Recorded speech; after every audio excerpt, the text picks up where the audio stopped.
Three, two, one. Welcome back to Chit Chats, everybody. My name is. Shut up! You ruined my. What have you done? Well, that's it. I'm out of here. I heard 3, 2, 1, and I thought of iCarly. I'm sorry. No. Okay, I'm back. We can't continue with our host. Yeah. No. We're good. Welcome back to Chit Chats, everybody. My name is Antonio. My name's Brennan. And I'm Donovan, and let's do a chit chat. Yeah, Kirby. Guys, I'm excited for today's episode. Maybe more excited than I should be. I'm also a little upset, but we'll get into that reason in a minute. How are you guys doing today? I know how Brennan is. Yeah, I know how Brennan's doing. He's thirsty and tired, apparently. Very thirsty. Whoa, look at him. Damn! Chug! Yeah! Dude, he hit the chug jug on that. Damn. Shut your mouth. Yeah, Brennan's a little tired today. I apologize, Brennan. We'll make this quick, okay? Because these tier list videos, they don't usually last very long, right? Right, guys? Yeah. Right, guys? It's 11 right now.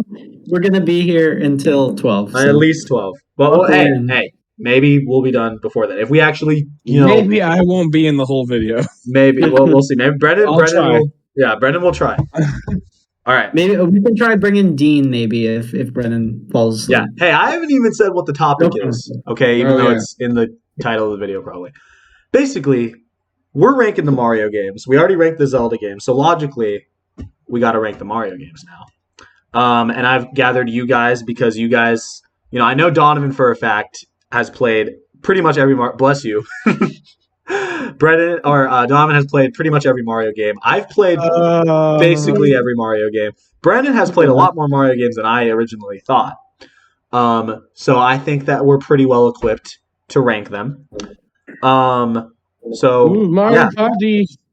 I really wanted to wear the Mario hat that I have somewhere, but I can't find it. I literally spent the last hour. 20 Hey, not hour, maybe half an hour, maybe 45 minutes. We don't need to keep track, but I spent quite a bit looking for it. Couldn't find it. So I have my Nintendo shirt, though, so it's okay. The spirit I'm of... wearing red. Yeah, and Donovan... I'm wearing Avatar beanie. Yeah, because in Mario, your avatar is Mario. Okay, yeah. But I have Yoshi, and I have Mario Galaxy. Oh, dude, awesome! Dude, wait, I didn't actually realize you had one of those Yoshi amiibos. That's dope. That's dope. I have all three. I have the what? You have all Cody three? I have the pink one, but Cody has the blue one right now. What? It's in his room. So. Well, that's awesome. All right, well. We better get started here. Oh my god, I thought someone joined somehow, and I was like,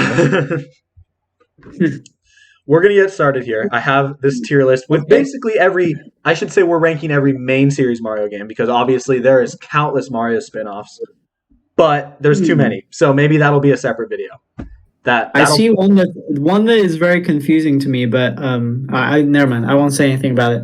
We'll get there when we get there. We'll get there. So there's two ways that we could do this, right? We could either do this in the order that they have here, or we could do this in order of release date.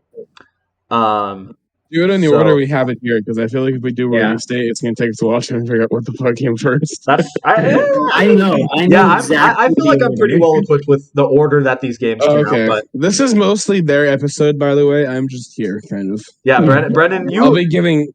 Yeah, I'll be like the Donovan from the Zelda episode, kind of. Or me from the Zelda episode, because I feel like I didn't say much during that episode. But that's okay. Good point. I have quite a few opinions on some of these. But I think we should try to go in order of release date. We can be kind of loose about it. But yeah, what do you think? What do you guys think? Donovan, you cool with that?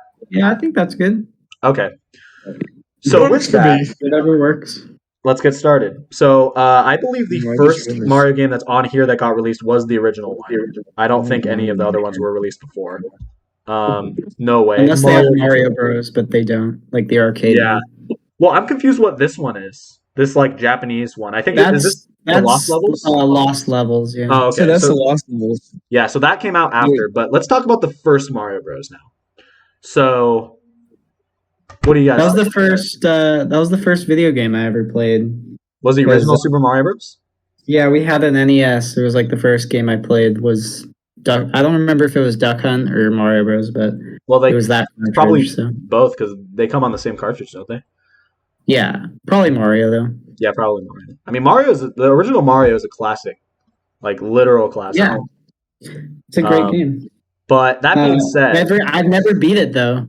Have you? No, I've never beat it. Brendan, have you beat the original Mario Bros? You have? Damn, really? Brendan is beating both of us right now. Okay.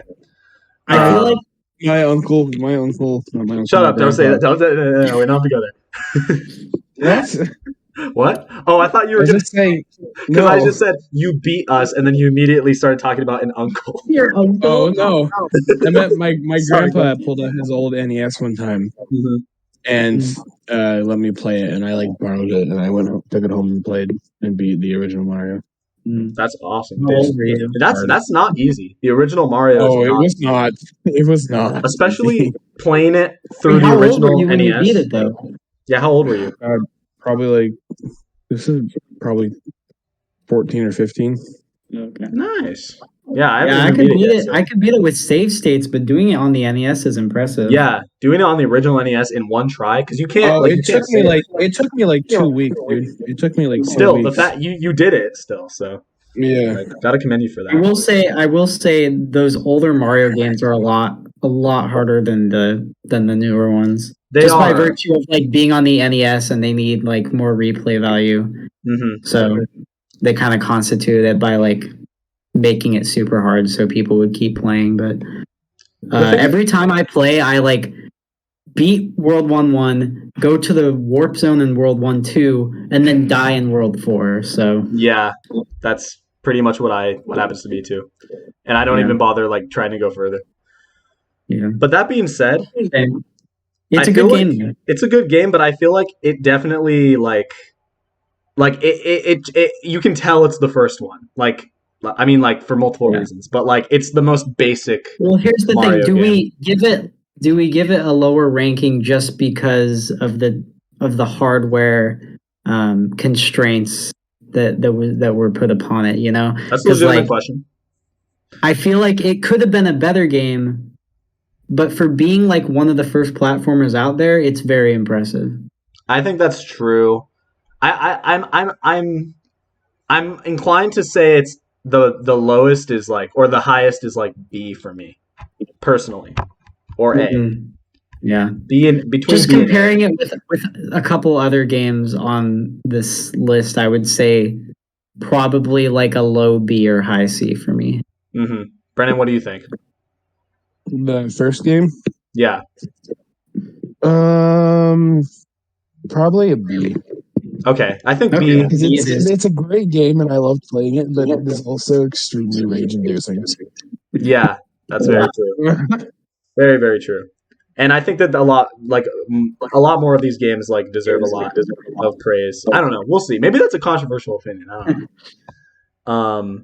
But anyway, next game. I think the Lost Levels is next, right? Oh, okay. I was about ready to do the Super Mario Bros. 2, baby. No, I think the Lost Levels came out before Super Mario Bros. 2.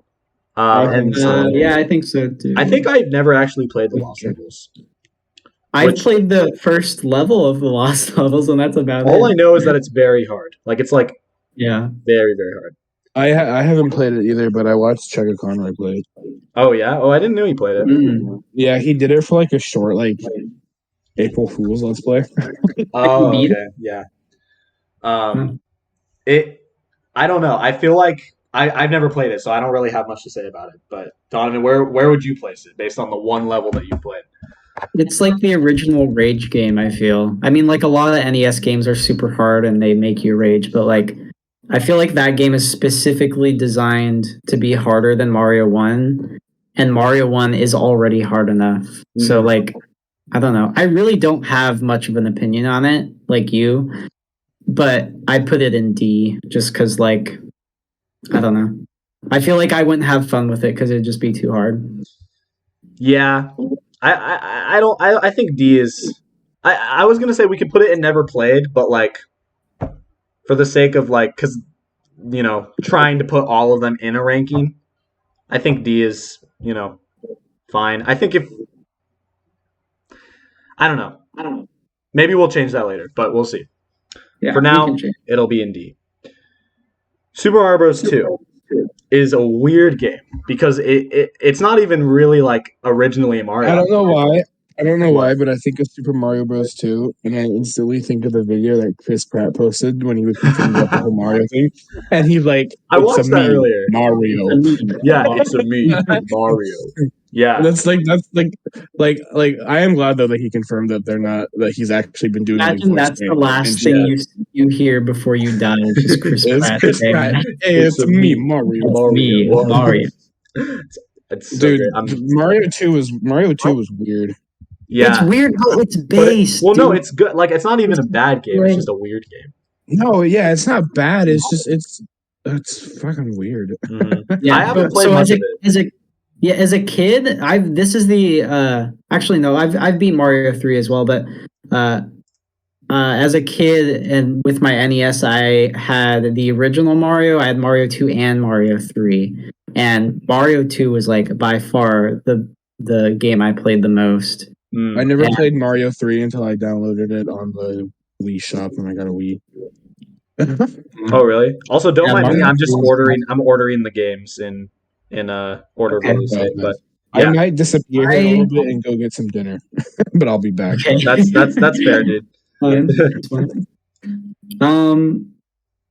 But I'm struggling. What do I like, Mario 2 or Mario 3 better? I'm not sure. I think I like Mario. I know exactly. I like Mario 3 way better. I feel like Mario 3 is a better Mario game. Mm-hmm. Like I feel like Super Mario Bros. 2 is a good game, but it's just weird for a Mario game. The other thing about Mario 3 is that it has like when you die, you don't have to restart. In Mario 2 and Mario 1, you have to restart if you get a game over.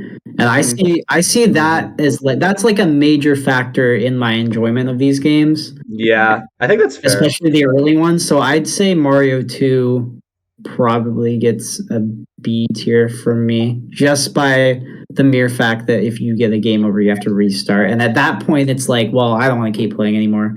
Mm-hmm. So yeah, I think if I was going to pick a tier, I'd say C, which I know might be too low, but I'm willing to put B. You gotta put it in donkey tier. Mario 2, baby. Brendan, what do you think? B, C, BBC? What? Antonio? British Broadcast? Yeah, I'd probably put it in C. Really? Okay. Yeah, it was a good game, but I didn't like it as much as the first Mario. And it was like I said, it was a good game and it was fun to play, but it was fucking weird. I think Donovan. I feel like I don't want to be cruel and put it in C. I feel like I don't you could put it in C. I'll sell for like high C. High C. Okay, we can just say it's in high C. I freaking love high C, dude. Me too. I wish I had some high C right now. I just have water. Anyway, so high C is where Mario 2 is. Mario Bros. 3. I really like Mario Bros. 3. I'm just gonna say that. I like Mario Bros. 3. Me too. I give it A. I feel like it is like by today's standard, it's like overrated, but I don't feel like is it? I mean, is it overrated? I don't know. I feel like it's impressive what they're able to do on the NES with that game. Like it had the world maps and stuff, and they're all detailed. Yeah, and there's like all the different like level themes and stuff. Considering it came out, like it's weird to me that like the difference between Mario 1 and Mario 3 is so drastic. I feel like it is. They're both on the same hardware. It's like crazy that they're able to like cram it into one cartridge. Mm-hmm. I mean, I guess it's kind of the same idea as like Pokemon X and Y versus Pokemon Sun and Moon, right? Like they're the same hardware, but like pretty different between both. But yeah, this was a very drastic difference. And I think that I feel like this game set the standard. Like Mario 1, like set the standard for Mario games, but Mario 3 is where they really like got their stride. Like they had like a formula at that point. They set the standard for how Mario is presented. I feel like, and I definitely agree with you. Like I feel like even nowadays it's a lot of like even in like newer games like Mario 3D Land, for example, they have like a theme revolved around something from Mario Bros 3. I feel like it like set the stage for that kind of stuff. True. So and the Tanuki Leaf is based. Yeah, the Tanuki Leaf is based. Very. I haven't actually beat Mario 3, but I've gotten very close. I've gotten to like the last world. Yeah. That was on the 3DS also. Dude, getting like the hammer outfit or like the Tanuki suit is I forgot about the hammer. So hype. Yeah. They have some really cool power-ups in that game that like are super rare to get. So when you actually get them, it's like, oh my god. Yeah, dude, and the warp whistles and shit. Oh yeah, true. I used to get the warp whistles in like the first and second worlds, and then just go all the way to the 8th world, and then just beat the game. That's how you got to do it. I think I would give Mario 3 A ranking. Yeah, me too. What do you think, Brendan? A ranking? Yeah. Brendan, are you good, man? Mm-hmm. You gonna go get food?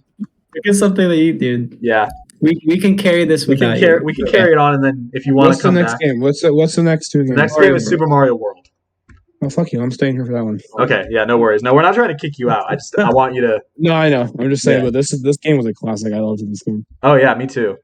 I think this is one of my favorite Mario games of all time. Yeah, it's one of my favorites. Really? Yeah, okay. I love Super Mario World. I have beat Super Mario World on the Wii.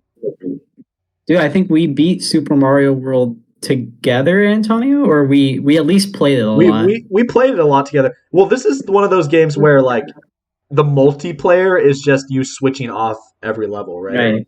Wait, no, this is the one that we made the Let's Plays on for our 3DS. Did we? I thought we made it on a different game. Or maybe we did one on my 3DS. We recorded this game. Yeah, I have footage somewhere. So, Brennan, I feel like you probably know about this, but we used to record like Let's Plays of us playing games, like angle the 3DS up at the TV and like record it through that, and then have like our commentary. That sounds like my Mario Kart Let's Play. That's on my YouTube channel. Yeah, dude, shout out to your Mario Kart Let's Play. Go watch Brennan's Mario Kart. Wait, did you use your 3DS to record that? No, I used an iPod Touch. Oh, that's so awesome. That's good. So yeah, I would give Super Mario World an F ranking. All right, next game. I'm kidding. No, I would honestly give it an S.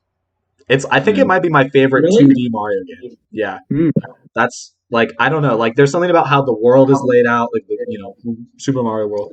I like how all the levels are connected. I like how there's like themes to like every time you like when you go to like a lake in the world map, you're playing a lake level in the game. I like in a lot of the newer Mario games, they don't really stick to that whole theming aspect. Especially over time they another thing in its favor is it introduced Yoshi. And it introduced Yoshi, which was your Club Penguin name. Yeah. I just feel like I should point that out. I feel like that's pretty Yoshi 10132. Yeah, which I didn't know I didn't know what Yoshi was until that. So. Yeah, dude. Yoshi. I had 6 episodes of me playing fucking Mario Kart. Jesus Christ. Dude, you know what I'm watching afterwards. Oh my god. But yeah, no, I would give Mario World an S ranking. Wait, hold up. Is it like squeaky voice, Brennan? You're like, hey guys, it's me, Brennan. It is. You want to hear it? Oh god, we're gonna hear a little clip of squeaky voice, Brennan. Oh yeah, you are. Ready? I'm ready. Fetus Brennan. The back, the white nose. Hey, Bernice, what are you doing, guys?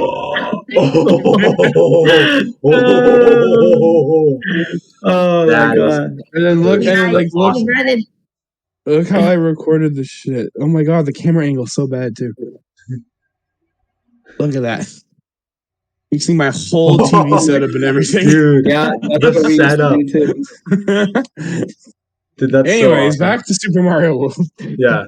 Did you say stupid Mario World? How dare you? No, I said Super Mario. Oh, okay. I would give it an S ranking. Any objections? Donovan, you think? I wouldn't put it over Mario 3 personally, but I'm okay with S ranking. I Yeah. put it in A. Well, that's two S tiers, so it's going in S. Yeah. Wait, Brennan, what do you think? S tier or A tier? Which one? S tier. I was like, that's two S tiers, so it's going in S tier. Okay.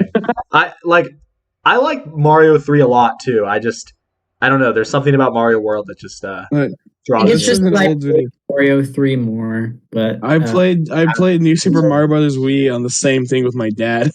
Well, that's Dude, awesome. do we all just have the same childhood where we did the same thing? Okay, I will say this, Donovan. You were willing for us to put Super Mario Bros. 2 in C, so I'm willing to put Mario World in A. If you think. I just have a lot. I wouldn't put it in A for me personally. I'd put different games in really S. So you'd put it like lower. You'd put it in like B? No, I put it in A. Oh, you would? Okay. I'm saying I wouldn't put it in S. That's fair. I'll put it in A. That feels wrong. No, that's fine because I know that there's games maybe at the end we can make a compromise. We can adjust. Game?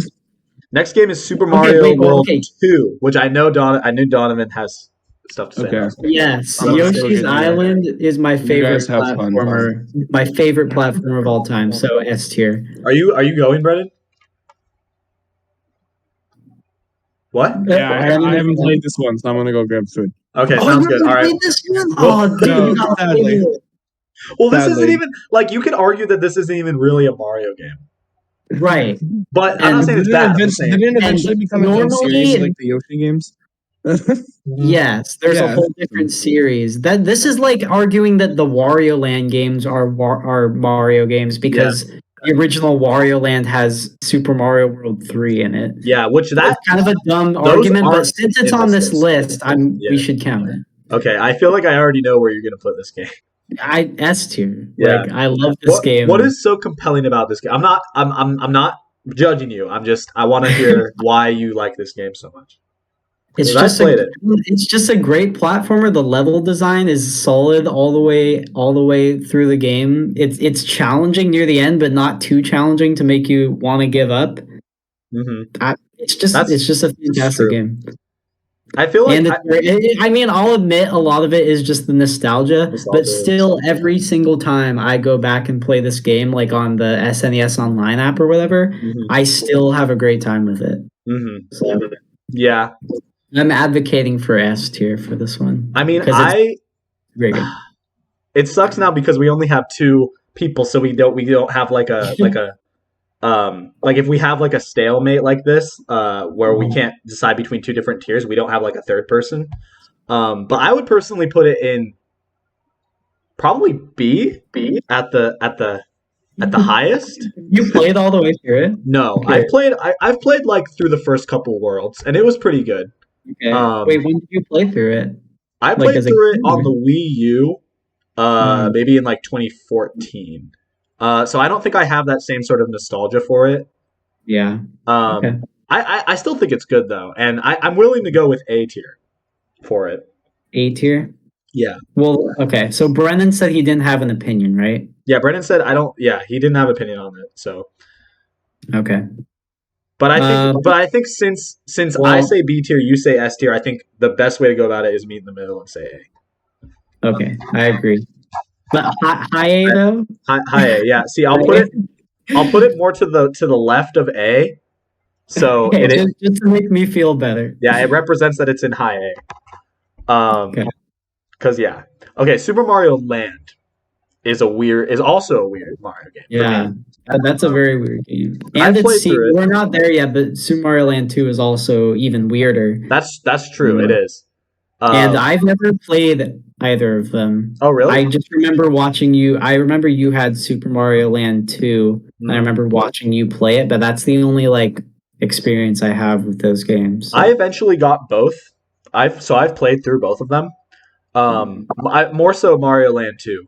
But I think the original Mario Land, in the grand scheme of Mario games, it's not that good, but I think that is also attributed to the hardware that it was on. Because it was it was one of the first Game Boy games, so I think for what they were working with, I think it's pretty good.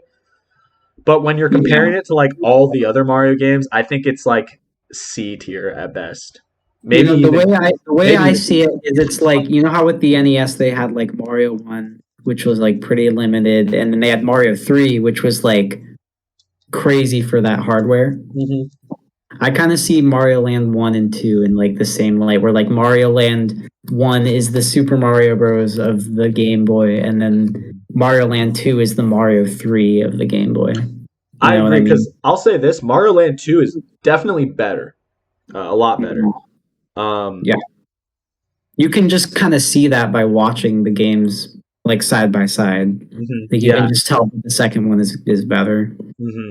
Yeah, no, they were definitely like really adjusting to the Game Boy hardware with the first one. I don't know, man. I like when you're putting Mario Land against every other Mario game, it makes me not want to put it super high, because I feel like all the other Mario games deserve to be higher. You know what I mean? So I'm inclined to say D for Mario Land 1. Okay. That seems fair, honestly. I hear a lot of people, like, I feel like a lot of people are just kind of like, eh. Yeah. I have a feeling, I was going to say, we'll see what Brendan thinks about it, but I have a feeling, I don't know if he'll have a lot to say about the Mario Land games, but we'll see. Well, it's kind of unfortunate too, because like obviously it's held back by its hardware, but there's not really much we can do about it.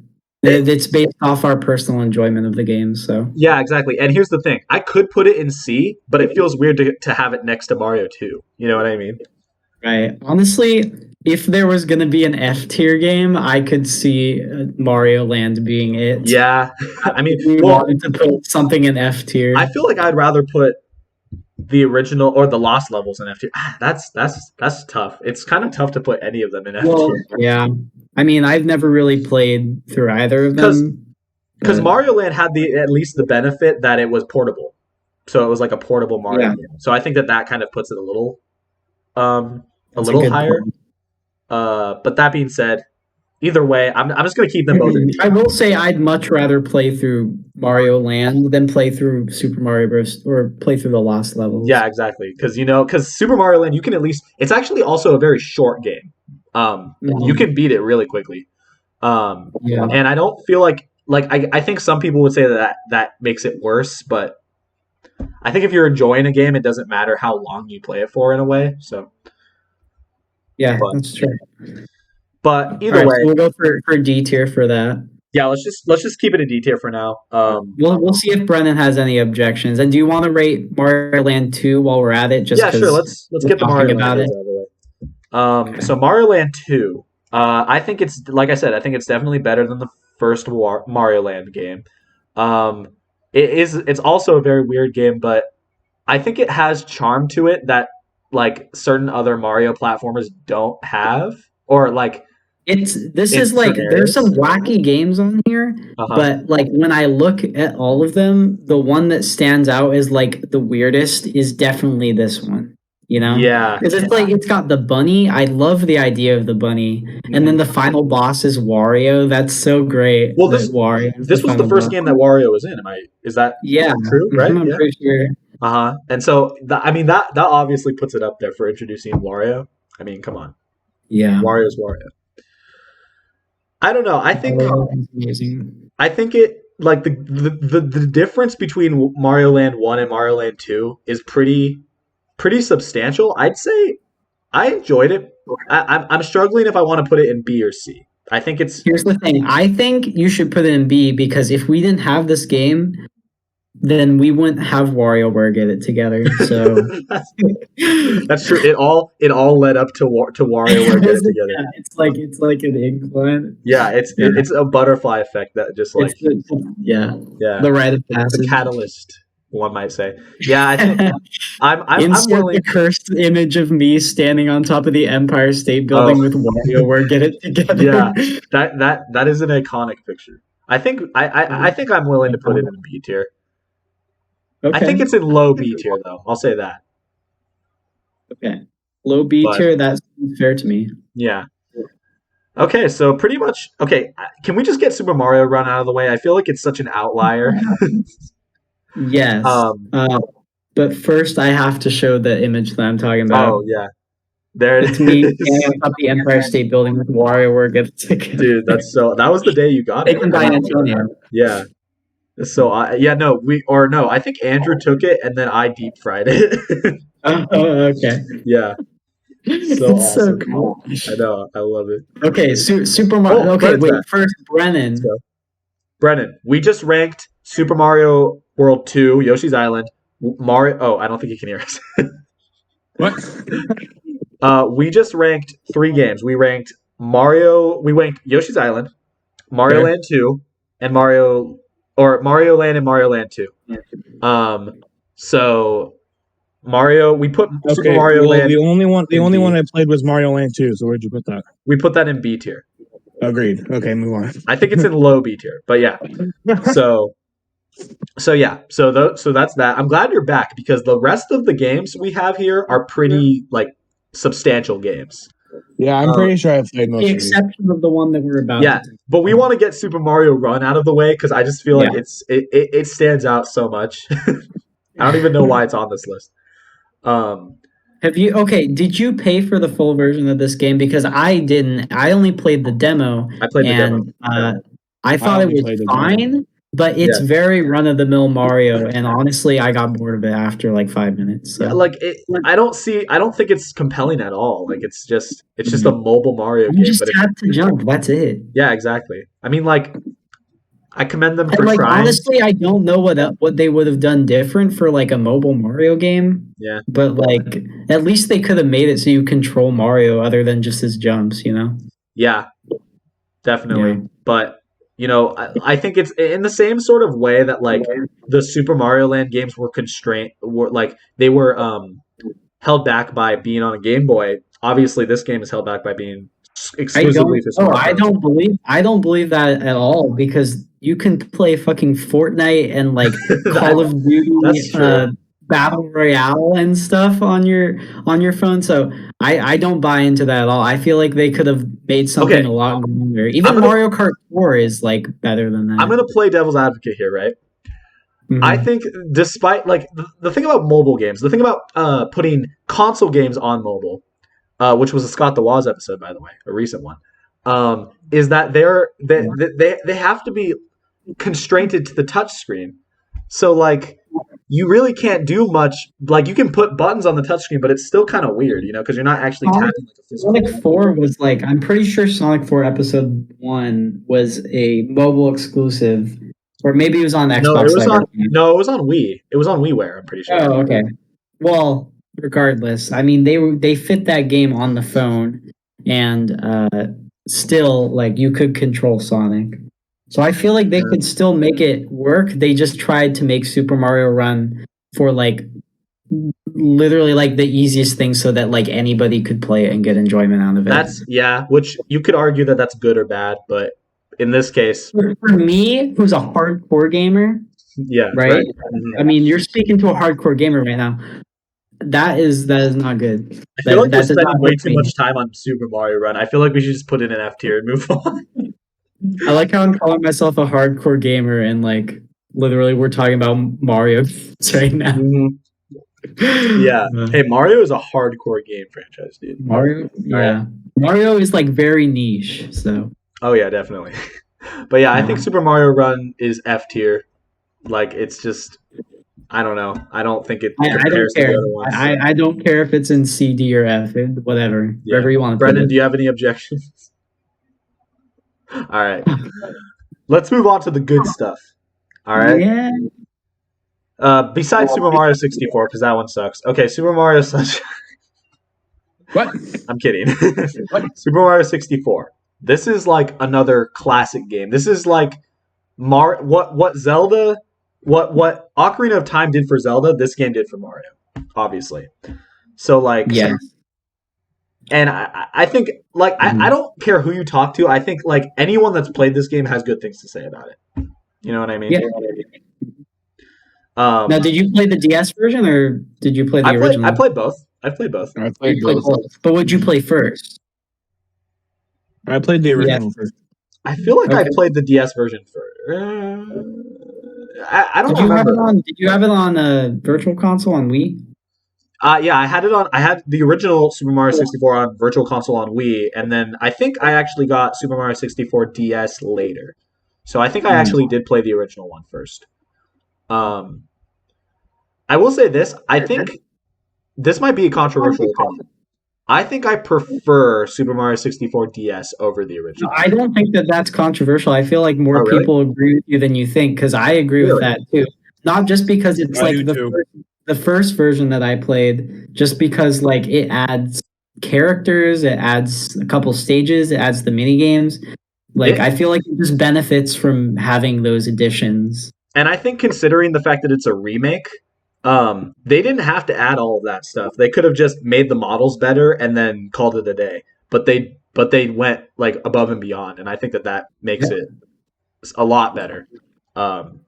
Not well, maybe not a lot, but like still better than the original. But I still really like the original.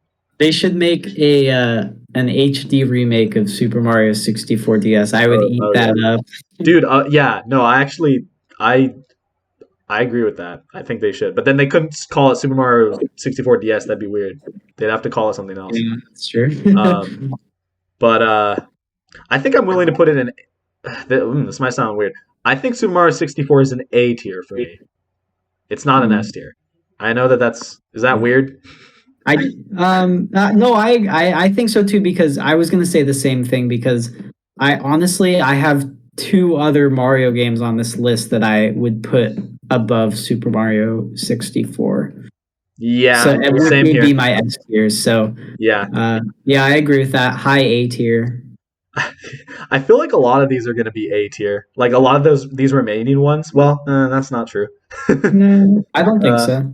Well, we'll see. I think Super Mario 64. Also, I just want to include this funny this funny story about Super Mario 64 DS. So they have Mario. You can play as Yoshi first, and then obviously you can play as Mario, Luigi, and Wario, right? Yeah. So I used to think that because you could play as Wario, obviously there was a way to unlock Waluigi. So I I remember spending like a lot of time on like forums and stuff as a kid, like trying to figure out how I could unlock Waluigi. And there was like this really cryptic website where like it like told you like how to unlock Waluigi, and I followed all the steps and got all 120 stars and stuff.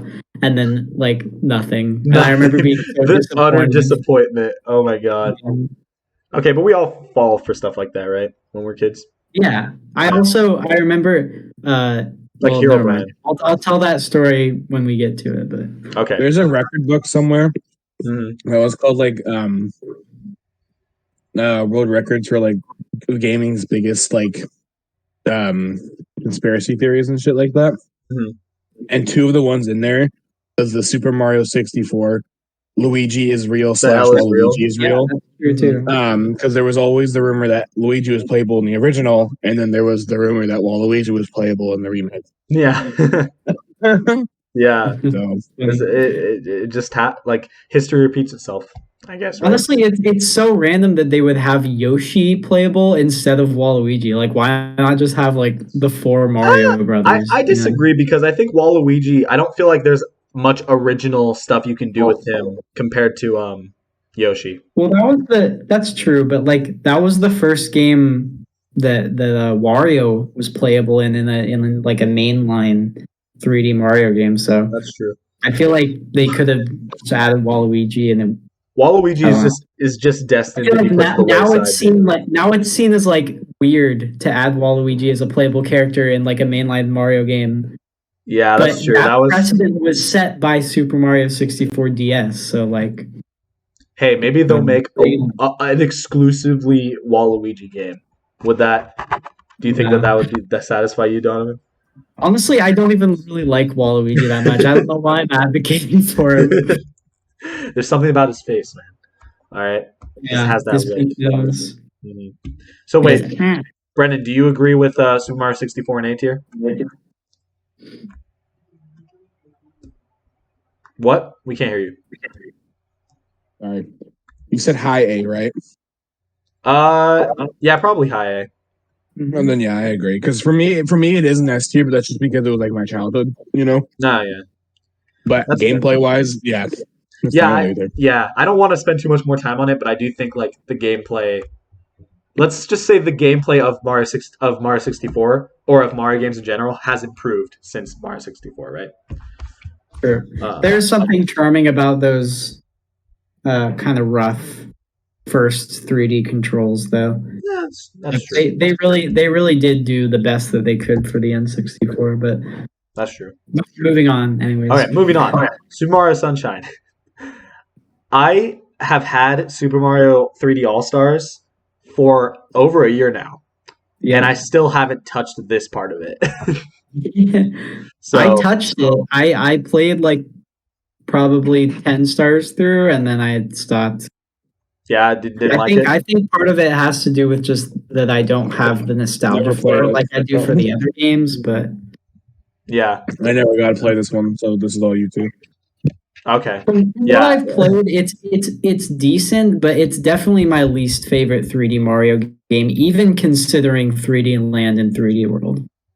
You think 3D Land and 3D World are lower in the scope of 3D Mario? Huh? Just the way that you. So wait, are you implying that you think that 3D Land and 3D World? I'm sorry, I'm just saying a lot of people think that way. People think that like 3D Land and 3D World are lower. But I'm saying I like them better than Sunshine. Right, yeah. No, I think that's fair. I'm sorry, I got triggered because I don't want to go through that. I love those. I like those games. They're good. That's fine. No, it's okay. No, I don't have much to say about Mario Sunshine. It definitely feels like the most people are kind of indifferent about this one in terms of the 3D Mario games, because like I feel like a lot of people have strong opinions about 64 and Galaxy and Odyssey and stuff, but like everybody's kind of just like, yeah, it's Mario Sunshine. It's okay. Yeah, and I agree with that from what I've played. Agree. So where would you put it? Because I could say where I would put it, but like I don't feel like my viewpoint really matters too much because I haven't played it. I haven't played the game all the way through, but I've watched so many like Let's Plays in my middle school years that like it kind of feels like I've played through the whole thing. Mm-hmm. I haven't played it, but I've watched through the entirety of Chugga Conroy's Super Mario Sunshine. Same. Yeah. Same, brother. Yeah, all three of us. So I put it in C. Okay, I think that's fair. Honestly, it's a more fun game to watch than to play because then you don't have to deal with the shitty controls. Mm-hmm. Honestly, the controls in Mario Sunshine are worse than in 64. Yeah, no, they definitely are. I think I don't know. Maybe they were just adjusting to like the GameCube controller. I don't know, but it does seem like they're not that great in that game. And a lot of people, when they talk about Sunshine, like to say like how great it is that like all of the level themes are like interconnected, because it all takes place on an island or whatever. Mm-hmm. I don't like that. I'd rather there be variety. Yeah. I can see the benefits of both. I feel like it kind of holds it back. What? I kind of feel like it holds it back. Yeah. I can see the benefit of both. Like I can see like how you'd like them to be connected because it kind of just feels more like an adventure in one like world. You know what I mean? That's true. I can see that. I think I prefer variety, I guess. Yeah. Well, I think considering you prefer variety, we're gonna get into a game soon that will represent that feeling you have. Anyway, New Super Mario Bros. The original. Interesting thing about this one, for me, is I played this one last out of all 4 New Super Mario Bros. Games. Really? I played all the Mario Bros. Wii, Mario Bros. 2, and Mario Bros. U before I played the original. I played them all in order, so. You played them in order? Yeah, I've won because I got them all like pretty much when they came out. So you saw the growth as it was happening. I played Wii 2 and then the original. Really? Oh yeah, because U is. So you never played U then? U is pretty niche. I played U. I just say it was the last one I played. Okay, I've played U at like friends' houses, but I feel like it's kind of impossible to talk about one New Super Mario Bros. Game without talking about all the other ones. So I feel like we should just kind of rank them all together. Yeah, that's fair. I think it would make most sense to do them all in order. Yeah. So I think considering New Super Mario Bros. Was like the first 2D Mario game like we had gotten in a long time, I think it's pretty good. Like I think they like found a way to present Mario in like a modern way, and I just think that Mhm. Here, that's pretty cool. And it here's was the thing. Look at the box arts. The box arts, the box arts. Hey, The box arts speak for themselves. Look yeah, how freaking derivative the latter ones are of the first two. Like it's insane. And that goes yeah, through the whole game, which yeah. But New I Super Mario know Bros. Did it first, okay? And I I think know it that should be. you right. And I know that you kind of have to like grade a game based on like its own merit, like is it a good game, not how derivative was it from other games. But just based on from my point of view, the derivative of the derivative, oh my god, I can't speak right now. Seeing how derivative they are makes me enjoy the latter two games less. I So I'll say this. I agree with you that like you should like look at a game like on its own, but also these are all sequels to each other, so they're asking you to compare them in a way. You know what I mean? that's true, but I still feel like they could have done more with it, you know? No, I agree. No, I'm not. No, I'm like I agree with you. I think Mhm. as much like okay, are we just gonna like rank all four of these like kind of like at the same time in a way? That's kind of what we're doing, right? Yeah, I think so. Well, I mean, okay, That makes sense to me. yeah. I mean, I do kind of want to go in each of them in order because I feel like New Super Mario Bros.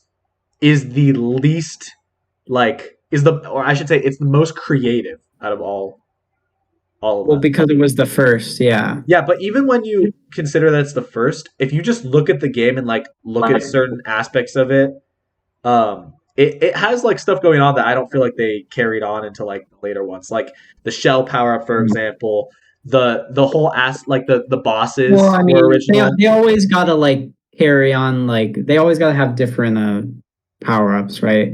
Different bosses. I mean, but the same basic formula is always the exact same. There's 8 worlds.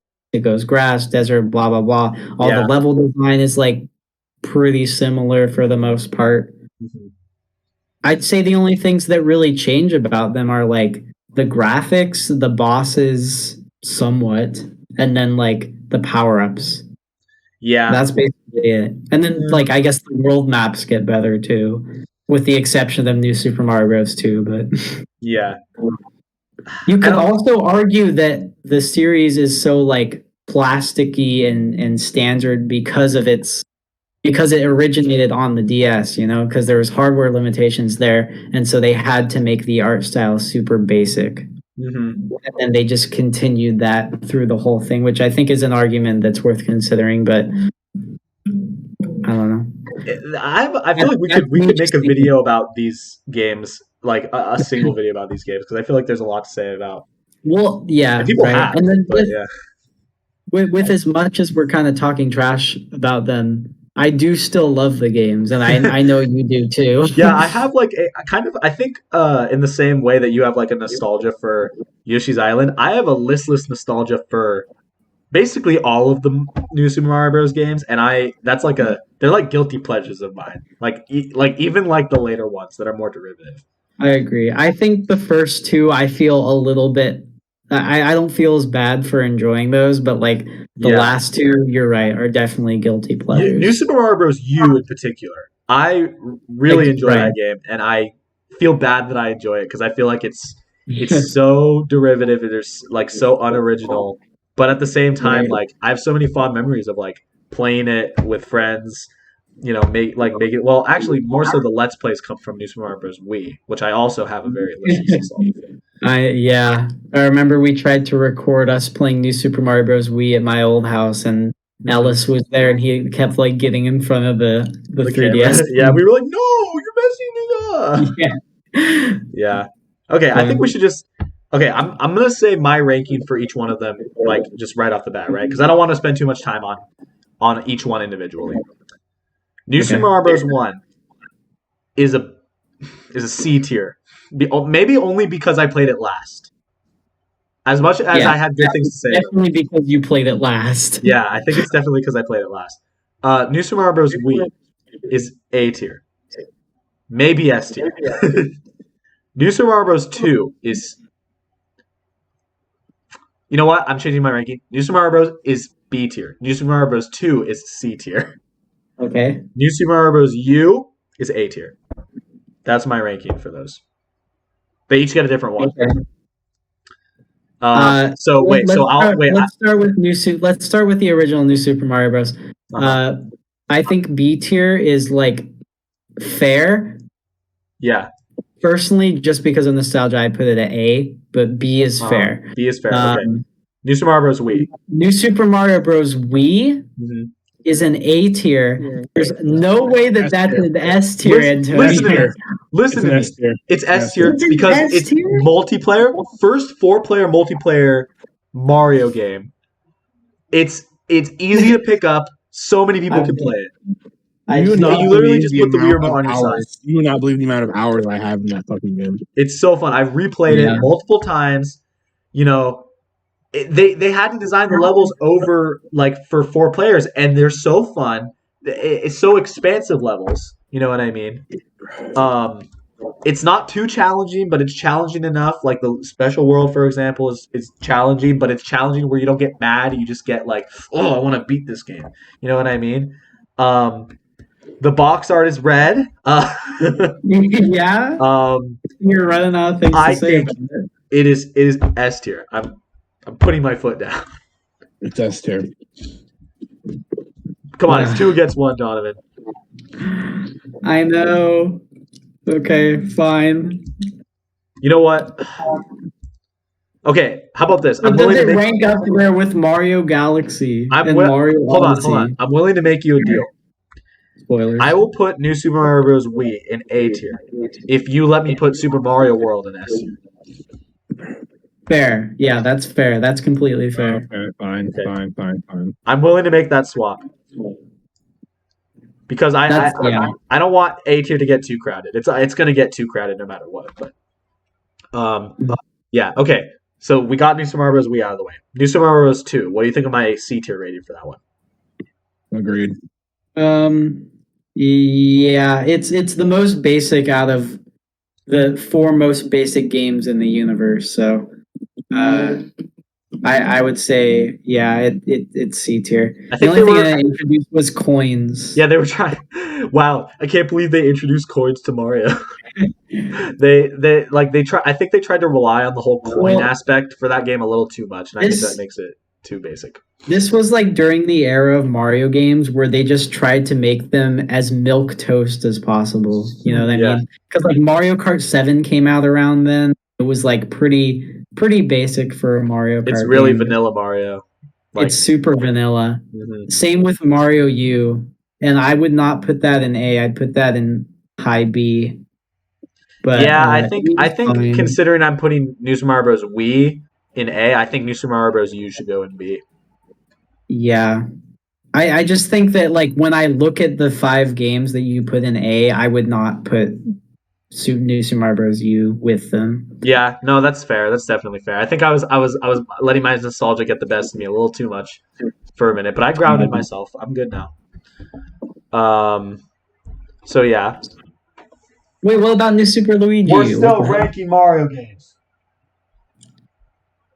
Okay. What? Is that Quentin? I don't know who that was. I forgot. Oh, where's New Super Luigi U? Yeah, they don't have New Super Luigi U, but I think I'd rank it in the same ranking as Mario Bros. U. So it's literally the same. It's not okay. It's not the same for certain reasons, but it's too similar to consider them like drastically different. So okay, yeah, sure. Yeah, I will say that I got it for like $60. It's not worth the $60 price tag. You got New Super Luigi U only for $60. Yeah. What? I have never played. I've never owned New Super Mario Bros. U. I've only played it at like your house. Yeah, no, but like, dude, it's literally $20 DLC, and they were selling it for $60. That's not right. That is not right. Yeah, it was stupid, but it's like it's not a bad game, but it's not worth that much. Okay, let's move on because we only have 5 games left, and we've already been doing this for almost an hour, I think. Super Mario Galaxy. What is there to say about this game? Speaking of S tiers. Yeah, speaking of S tiers. S tier. It's an amazing game. Like, you know how you were saying like you like variety in the Mario like levels? Like this is literally embodiment of that. Every level is different. It is my favorite game of all time, I think.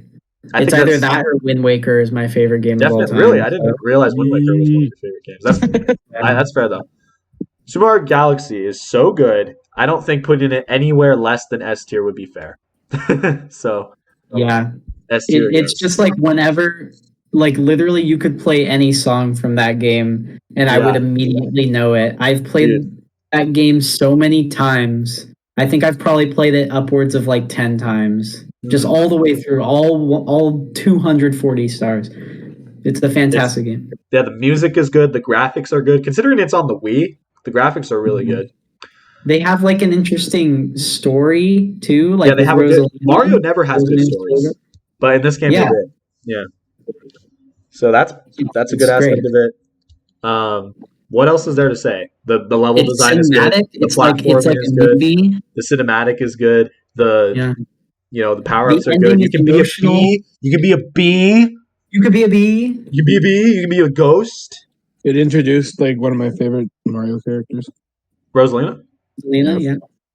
Oh, I thought you were talking about Lubba for a second. Yeah, I thought you were talking about Lubba was introduced in Mario Galaxy 2, actually. Okay. Yeah. Gosh. Damn it. They should keep bringing back Lubba. He's I think favorite. Lubba was my favorite. Why wasn't he playable in Mario Kart? Yeah. They put the honeybee queen in Mario Kart before they put Lubba. They put Link in Mario Kart before that. They put fucking Zelda characters in Mario Kart. Okay, whatever. We're not talking about Mario Kart. That's for another video. Okay. Anyway. Yeah, so Mario Galaxy's S tier. No objections there. Super Mario Galaxy 2, on the other hand, it's basically the same. Yeah. Although here's something I want to say about Mario Galaxy 2.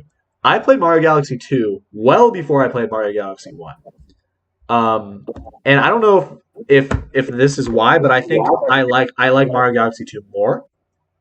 I think that I think certain people would think the same way depending on who you talk to, but yeah, to me they're the exact same. So to me they're both just like equal fun. It's Mario really Galaxy just 2 like a DLC expansion that adds like basically a whole new game, you know? Yeah, but Mario Galaxy 2 has Yoshi. True. Need I say more? But also how much I like Yoshi, so. But also the hub world is not as interesting. So. And there's less story. But you don't really need the story because the gameplay is good. I would say the level design is even better in Mario Galaxy 2 than I think so too. I mean, because I've played both now. I'm actually in the process of playing through Mario Galaxy 1 on the Switch on All Stars. But Mario Galaxy 2, I played on the Wii with the nunchuck and Wii remote. Man, I was so excited when Mario Galaxy 2 came out. I remember my uncle and aunt bought it for me for my birthday, in 2010, and I was so stoked to play that game. It's another S tier for me. Yeah, I think same here. What was I gonna say? Yeah, no, I don't remember, but Mario Galaxy 2. It also has Lubba in it, so like it's obviously got to be high. Yeah. Oh, I was gonna say, like, wasn't Mario Galaxy 2 It was originally gonna be like, it wasn't gonna be a full game or something like that, but they just kept having more and more ideas for it, so it became a full game. I remember hearing about that. I think so. I think they're gonna make like a Mario Galaxy 1.5. Yeah, that's what it was. So they were gonna do 1.5, and then they just did a whole second game, which is honestly the better way to go about it. Man, if they ever announce Mario Galaxy 3, be fantastic. I feel like they're like reluctant to do that for some reason. I don't think that they will. I feel like people in the Wii U era thought that they would, and then they didn't. and then I kind of have given up hope. I feel like it's too long now for them. I hate to interrupt. But regarding Mario, I just got a post on my Instagram pretending to be a Nintendo Direct, saying Super Mario Cum Factory, a familiar face in a messy situation. Oh, okay. Oh God. Well, this episode of Chit Chats is rated R. No, I'm just kidding. R for cum. R for really sexual. No, I'm just kidding. Yeah. No, Thanks, Brendan. but thank you. Yeah, thank you for that, Brendan. You got us demonetized. That being said, Mario Galaxy 2 S tier. Do we agree? Yes. Mm-hmm. All right. Yes. Sweet. Okay. Now, Super these Mario last 3D three yeah. are up to you guys. I have not played. You haven't played any of these? Oh, really? I've watched a Let's Play of Mario 3D World, and I watched someone play a little bit of Mario Odyssey, but I have never played myself 3D Land, 3D World, or Odyssey. Really? Okay. All right. I've never done anything with 3D Land. I watched the Runaway guys play through 3D World, and then I watched someone at school one time bring Odyssey, and they played it. Gotcha. But other than that, I've never touched these three. So these three are up to you. All right. Are you gonna stick around for what we rank them, Brendan? Okay. Yeah, I'm still here. I'm just saying that these last three are up to you. All right. Sounds good. I want to hear what you have to say about 3D Land first. Me? Yeah. Okay. So 3D Land is another game that I have nostalgia for, just right off the bat. It was the first game I got for my 3DS, as was a lot of people's first 3DS game. And at this point, I had never really played Mario. I think the only Mario game I owned besides this one at the time was New Super Mario Bros. Wii, honestly. And because of that, I think I had never played a 3D Mario game, so this was like my first 3D Mario game. I know that's probably sad. Really, your first one? I didn't know that. I think so because I didn't play Mario 64 until I got it on. I got this for Christmas in 2011, right? 3D Land that was. I didn't get a Wii until 2012, so I didn't play Mario 64 until 2012. I didn't play Mario Galaxy 2 until 2012. Shit. None of that. I will say it's not a bad transition, gateway 3D between the 2D and 3D games. So I agree. So because of that, all that built up to me really appreciating this game for what it was. I like that I could take it with me. I like that the levels were short enough that you could play them without spending too much time on each one. So you could play one and then put it away, play it again. And I have fond memories of playing it during Christmas time and stuff like that. So I think because of that, I think this is an A tier for me. An A tier. Okay. I agree. It's a great game. It's the first game. Well, I guess there's only really been two of them, 3D Land and 3D World, that are kind of. I mean, they're 3D Mario games, but a lot of people would argue that they're lesser because they're not full 3D Mario games. If you get my drift. Yeah, definitely. They're half 3D, they're watered down. They're a little bit probably lower budget, a little less effort maybe, but that doesn't make them bad games. And I think I'm rethinking my ranking only because the next two games I think I'd rank above. But I think Super Mario 3D Land is high B. But what? Yeah, I agree. It's above the original Mario Bros. In my mind. Yeah. But when did you was this one of your first 3DS games too, Donovan? I think no, I don't. I didn't get it with my 3DS. I think I got it about a year after. I remember. Okay. Actually, I remember now. It was Valentine's Day, and and my grandma always got us a little gift for Valentine's Day, and I was I remember she asked us what we wanted, and I was like, "Please, I want this game. I want this game. I know it's higher budget than the small gifts that you usually get us for Valentine's Day, but I really want it." And she got it for me. Well, that was nice of you. Yeah, I remember also the 3D effect on the 3DS blew my mind with this game because they do a really good job with it. It's like the only 3DS game that actually uses the 3D like really well. That's true, and it actually shows like why having like the 3D on could be beneficial to gameplay. Even though the level design is simple, I also feel like that kind of allows for it to be like pure level design, right? Because like in a lot of the other 3D Mario games, it's like they kind of have to design it like a world, but in this one, it's like they can literally just put platforms like in midair, and nobody questions it. So I feel like that makes the game a little bit more creative in some aspects too. I think that certain people have the same problem with this game that they do with like the new Super Mario Bros. Games, where they feel like the presentation is too derivative. So that holds it back for them. But I don't know. I think, like you said, there's a lot of creative aspects of this game that I don't think people give enough credit to. That's true, and it kind of, you're right. It kind of came in that era with like New Super Mario Bros. 2, Mario 3D Land, and Mario Kart 7, where it's kind of like the basic, simple Mario games. But I'd say this is the best out of those 3 games. I agree. I think it's definitely. Yeah. Wait. Out of New Super Mario Bros. 2, New Super Mario Bros. U, and this one? Or are you talking about? Okay. No. New Super Mario Bros. 2, this one, and Mario Kart 7. Which isn't on this, but right, yeah.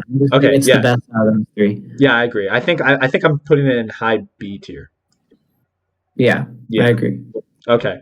Yeah, I'm glad that we're ranking these next 3 games in the order that we are, because I feel like they just go higher and higher. But yeah, so that's that. New Super Mario 3D World. Let's hear your opinion on this one first. So this was like the reason why I wanted a Wii U. Same here, or one of them. I got this for Christmas 2013 with the Wii U, and I think I played through the full game like with my sister and brother the first time. So I have a lot of positive memories attached to that. Positive, because the cat. It's. I will say that if you're playing the game by yourself, it's not as interesting. Like, I feel like you need to play the game with other people. I mean, I played it through all the way by myself, and I still enjoyed it. But I've definitely played all through by myself as well. I just think it's a lot more fun if you play it with other people. It's just one of those games where like you're just not gonna have as fun. I feel like that doesn't go for a lot of the other Mario games where you can play them single player but also multiplayer. I feel like this is the only one where it's like significantly more enjoyable if you play a multiplayer. I agree, and it was the first 3D Mario game that was multiplayer, so they were actively encouraging you to play it with multiple people.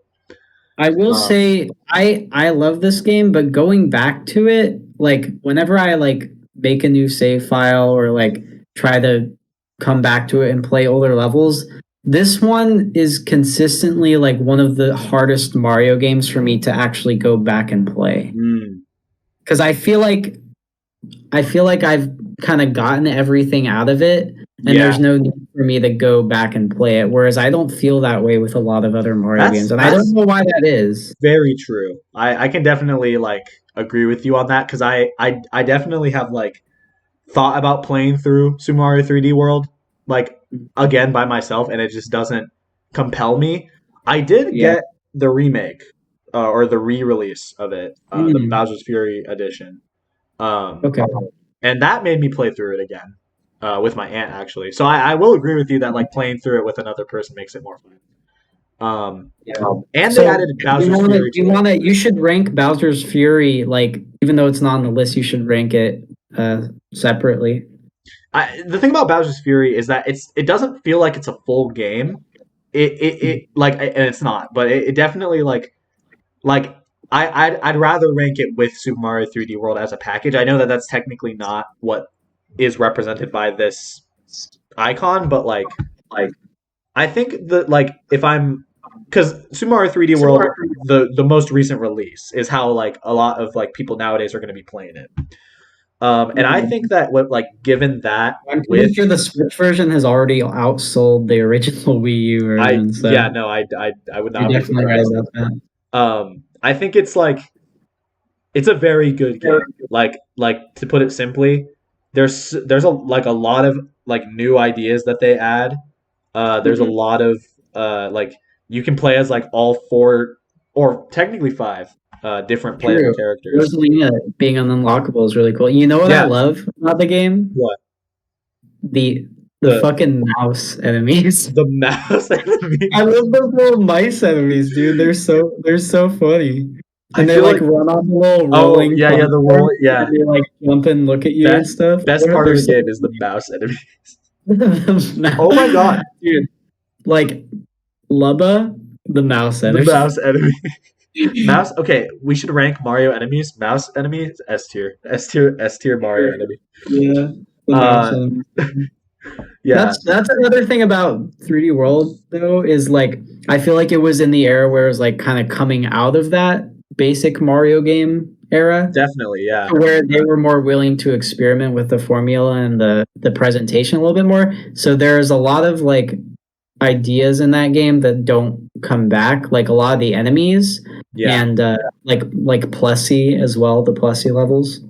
Yeah, but they did bring back Plessy for Bowser's Fury, which was pretty cool. Oh yeah, that's true. I will say this: Bowser's Fury is pretty good. Like it's definitely it makes the $60 price point of 3D World like more worth it, if not just flat out worth it. Yeah, I don't know. I think Super Mario 3D World is A tier, personally. I don't know. Yeah, I really enjoy it. I could put it in low A or high B. I think low A is fitting. Yeah, I think that's fair because I think it's better than 3D Land. I think it's better. I still think 3D Land is great, but I think it's better. Yeah, I definitely like I like 3D Land a lot. So it's hard for me to say that in a way, but it's also I like so this is interesting. We've kind of ranked these last 3 games in order of progression of 3D Mario games in modern times. Kind of went like 3D Land was really basic and people were disappointed by it, and then people were disappointed again by 3D World, and then Odyssey is kind of the one that kind of like validated those 2 games because it was like, now we have a real 3D Mario game, so you can retroactively appreciate 3D Land and 3D World a lot more given Mario Odyssey's existence. And that's definitely how I felt with the progression of these three games, because I feel like before Odyssey came out, I definitely would have ranked 3D World and 3D Land lower than I do now. If you asked me to rank them before Odyssey came out. Yeah. And that being said, Odyssey, fantastic game. Love Mario Odyssey. I mean, I would put it in S tier. I think it's equal with those. I think it was the Mario game that everyone needed, I think, to put it simply. Yeah. And it was like the right game at the right time. Exactly. It really was. I was blown away when they revealed it too. Do you remember the E3 trailer in 2017? Yes.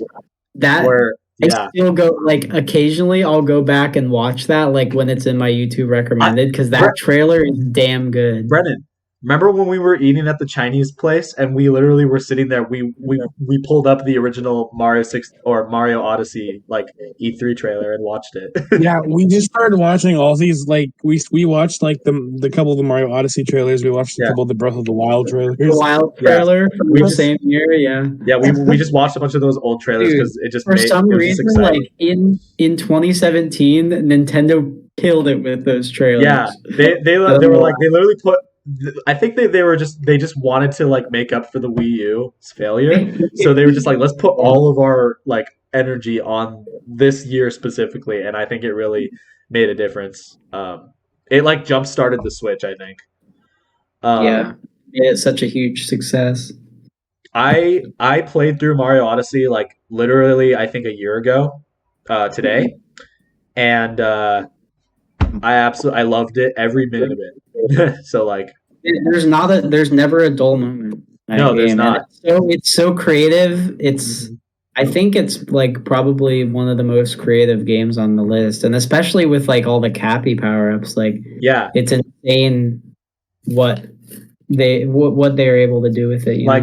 Nintendo took the criticism that they were getting for the new Super Mario Bros. Games and just literally just like I don't even know how you put it. They what? They took it to heart. They were like, they did. They people are criticizing this. We better give them what we are going to prove that Mario is still creative, and I think that they justified like Mario games continuing on too. You know what I mean? True. Because obviously, no matter what, they're so formulaic, and then I think people were like, well, I guess this is what Mario games are going to be like from now on. It's just going to be like super simple and basic for babies. Exactly. And this game proved that notion wrong. So, I love this game. What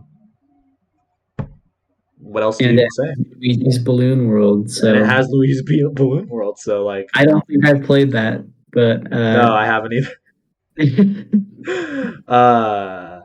Yeah. I don't know. I think that's all I have to say. This is okay. So like let's review the list, right?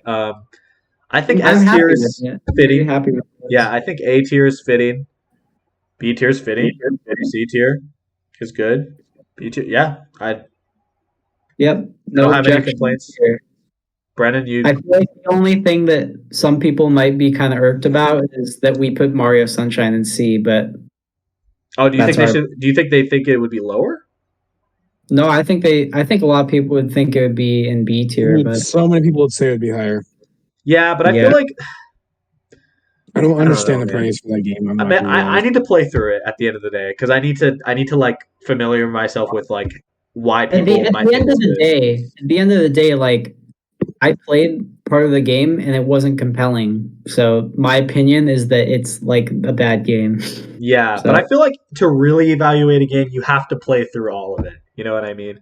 Yeah, you're right. But I feel like, but also if you have to force yourself to play a game, that's gonna automatically make you enjoy it less. So. Yeah. But either way, I'm satisfied with this list. I think we did a good job, guys. So high five. Yeah. Yeah, hell yeah. All right.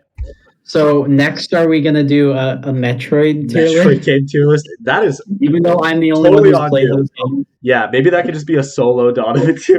Hey, Brendan, have you played the Metroid games? Very few. What ones did you play? I played the original Metroid, and then I played Metroid Prime 1 and 2, and then I think I played one of the like OG side scroller ones. Probably Super Metroid. I have played Metroid Fusion. Yeah. True. Yeah, I've played Metroid. Did you finish it? No, but I played it. So I've only played the original Super Metroid and then Metroid Prime 1 and 2. Mm-hmm. Okay. That's what I'm doing after this is going to play this. Do it, dude. I will say Metroid Dread compels me a lot. I think I will end up getting it. You should. I might try to find it used somewhere, and then I might. Yeah, definitely. I think the next tier list I want to do is Pokemon games or Pokemon Generations, one or the other. Oh God, that's going to cause a lot of debate. Mm-hmm. Yeah, but I think that one is just fitting to be next.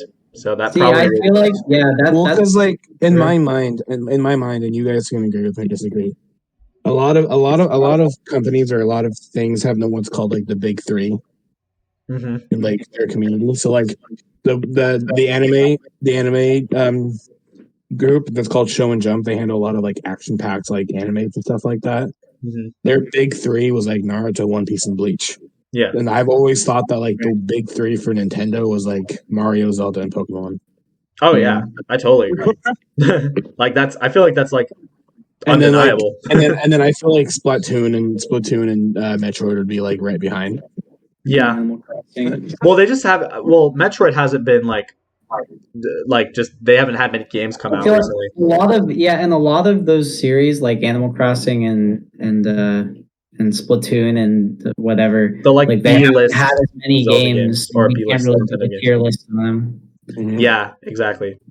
So, but I feel like the Pokemon one is going to be interesting because a lot of that comes down to just like personal preference and nostalgia in terms of like which games you prefer. When we do the Pokemon game tier list, I do want to do like a game tier list, not like a generation tier list, because generation would literally only be like 8.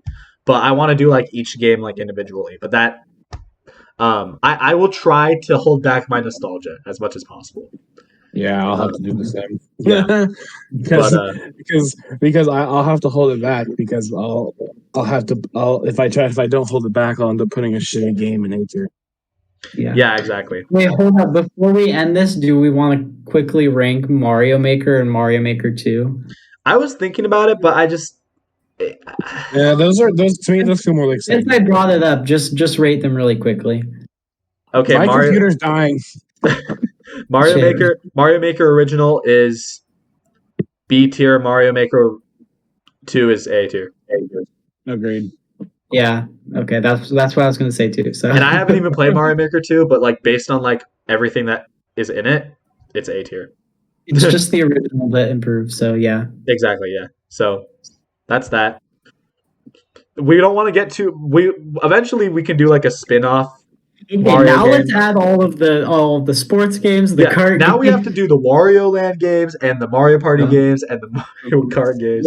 Brendan's like, I'm gonna kill both of you. All right, let's end this off here. We forgot the original Mario before Mario was even Mario.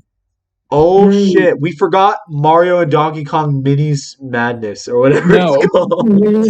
Wrecking Crew. Oh fuck, guys.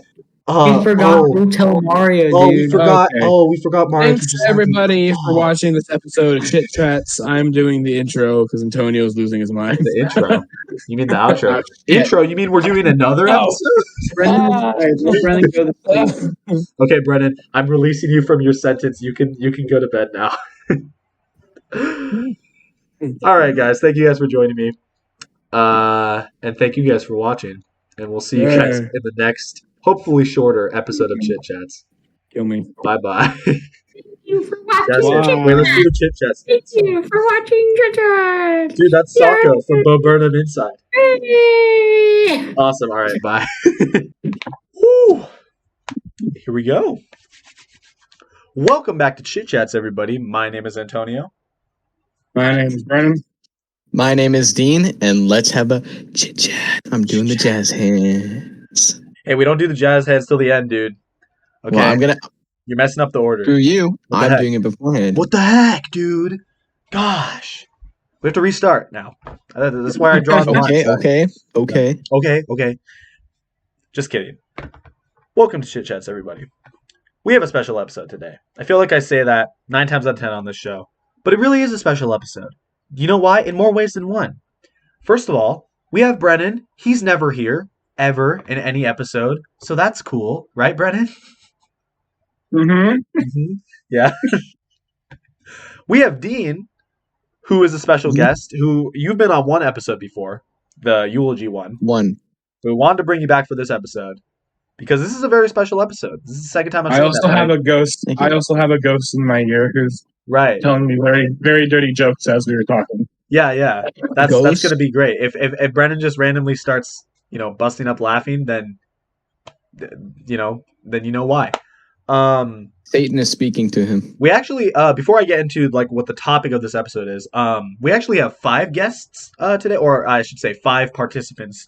We have me, we have Brennan, we have Dean, we have Brennan's ghost, who shall remain nameless, I guess. And we have Donovan is actually currently watching and listening to us rank these games. So you can't hear him, you can't see him, but he's here. He's here in spirit. And he's gonna give his 2 cents. We're not gonna take his 2 cents into account, but he's gonna give it anyway. You know what I mean? And then after we're done, maybe I'll let him speak when we're done, and he can like critique our rankings. And the reason why I say that, the reason why I'm talking about rankings, is because today, guys, is the 35th episode of Chit Chats, and it just so happens to also be Zelda's 35th anniversary. See, it's a nice little connection. Well, it's 35th anniversary year. It's 35th anniversary is back in February. What?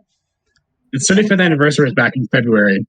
But well, yeah, but like the year in itself. Yeah, this is the 35th year. Yes, right. It works. It works. It works. It works. Okay, shut up. Okay.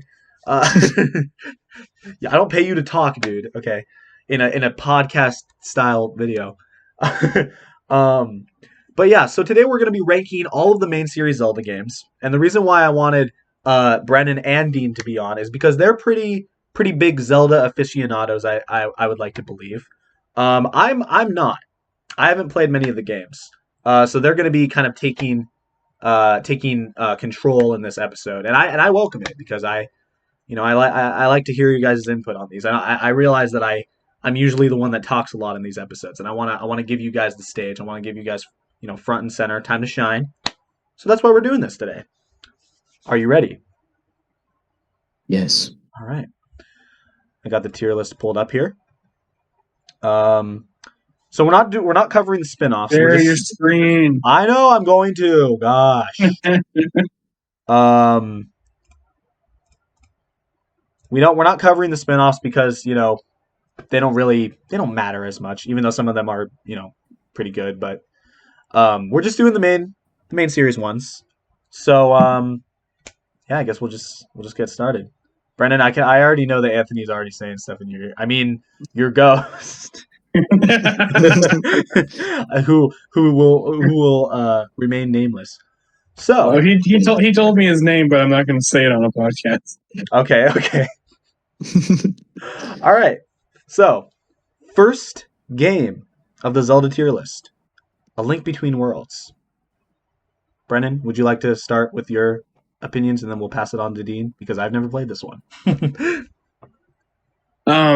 So I really liked A Link Between Worlds. I thought it was a pretty good DS game. It was, for any of those who don't know, it's like a sequel. It's like a sequel / remake of A Link to the Past. So it's like the same map and kind of same world, but different powers and a little bit of a different story. But I thought it was really good. I thought it was a really good game. The main mechanic of the game, the whole paint mechanic where you become a painting, was kind of weird. There were some places where it was really kind of cool and you'd use it to solve puzzles, but it was very different and interesting for sure. That's all I have to say, really. Do you have anything, Dean? Have you played it?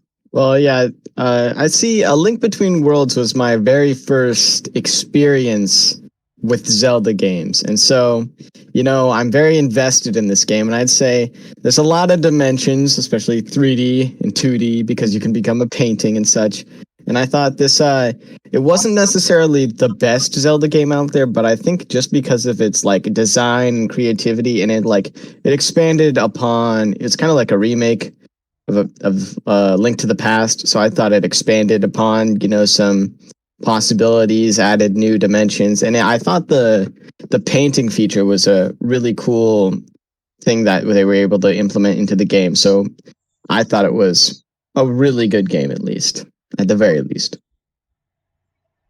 So for personal opinion, I would have to say at most A tier, at least B tier. I would say, for me personally, I'd say A tier. I think it's an A tier game. Okay, then we both all agree with A tier, so A tier. All right, A tier it is. Like I said, I don't have much to say. It's a Zelda game that came out. That's all that I. That's all about I can say about it. I mean, am I wrong? But fun fact about this game, actually, this was one of the first 3D games, 3DS games I got. And I got this as a birthday present from Mr. Lifehacks himself, Ellis. That's right. Yeah. Shout out to Lifehacks with Ellis. I'm sure he loves that. That's his legacy now, right? Yep. Throwback. Mm-hmm. Okay. I will point out if I have played a Zelda game, but we'll get there when we get there. But anyway, Link to the Past. Next up is A Link to the Past. Dean, have you played A Link to the Past? Okay, so I have played A Link to the Past, but the thing about Link to the Past is that A Link Between Worlds is just Link to the Past, but better. So, also, A Link to the Past is more how in most Zelda games you can be kind of free and there's not necessarily an entirely linear pathway. I mean, you can explore a lot of places and go wherever you want in A A Link to the Past, but there's still like you have to do certain things to move on in the story, and then at certain points it can get tedious, which they kind of removed, I felt, in Link Between Worlds. Thoughts, Brennan? So a Link. So honestly, in my mind, A Link to the Past is at the exact same as me for A Link Between Worlds, just because of how similar they are. But for me, A Link to the Past, I've played all of these games. But for me, A Link to the Past, I only played recently, about a year ago, when I got my Switch and I played it for the first time on the Super Nintendo. That was the exact same experience for me, actually. Yeah, I never got to play it until I got the emulator. So it's for me, it like holds a kind of a special place though, because it is one of the OGs. It's literally like the classics, you know. But it is but it is also an OG. So there's a lot of problems with a lot. Like even though the original games are amazing, since they were the original, there's a lot of problems with them, you know. But other than that, I love the Link to the Past. It was a great game. I never played it myself, but it was actually one of the first Let's Plays of the Zelda game I ever watched on YouTube. But Antonio knows this guy, Josh Jepson. I watched his Let's Play of A Link to the Past, and that's one of the ways I met Josh. But for me, it's the exact same as A Link to the Past. It's either an A or B tier for me. Yeah, I'd say A or B. Okay. Let's go. I'm gonna say B, just because it's a Link. Because Dean Donovan. Oh my God! Like Dean said, Link Between Worlds fixed a couple of the problems that A Link to the Past had. So I'm gonna say let's put it in B, just below. B tier sounds good. All right, sounds good. Link to the Past going in B tier. All right. Is that Four Swords or Four Swords Adventures? This is Four Swords Adventures, which came out on the GameCube. Have either of you guys played that? No. Yes. Okay, so then, so I guess I should have put a never played tier. Now I will say this: have you guys would you guys say that none of these are F tier? Like, would you say that that's fair to say? I have one. The CDF, the weird games are on here, so I'm gonna say no. They are. Wait, no, they aren't. Oh, okay. Wait, so if those Dean, were on here, those would be F tier. Well, yeah, but Dean, you said you had a game that from this list that was F tier for you. Not necessarily. It could be D or F tier, but it's just based on my personal experience with the game. Oh, I think I know which one it is. Yeah, I don't think any of them are inherently bad, like straight out horrible per se, but some could. There are a lot of features that could be improved in some games. Okay. Oh boy. So I think what I'm going to do... Me and Dean are going to start fighting on later. I'm going to add a never played tier. Just so we can clarify, because I don't want to place Four Swords Adventures in a specific tier if there's no specific opinion on it. You know what I mean? So here, I played it. No. So I'll put that there. You guys can still see like all the games, right? Yeah. Okay, so we're good. Okay. Well, I'll talk about it anyways because I played both Four Swords. Oh, you have? You said you haven't. Yeah. No, I said I had. You asked, and you're like, have you guys played? I was like, yeah, I have. I've played both Four Swords, and then Dean's like, no. Oh, I thought that both of you.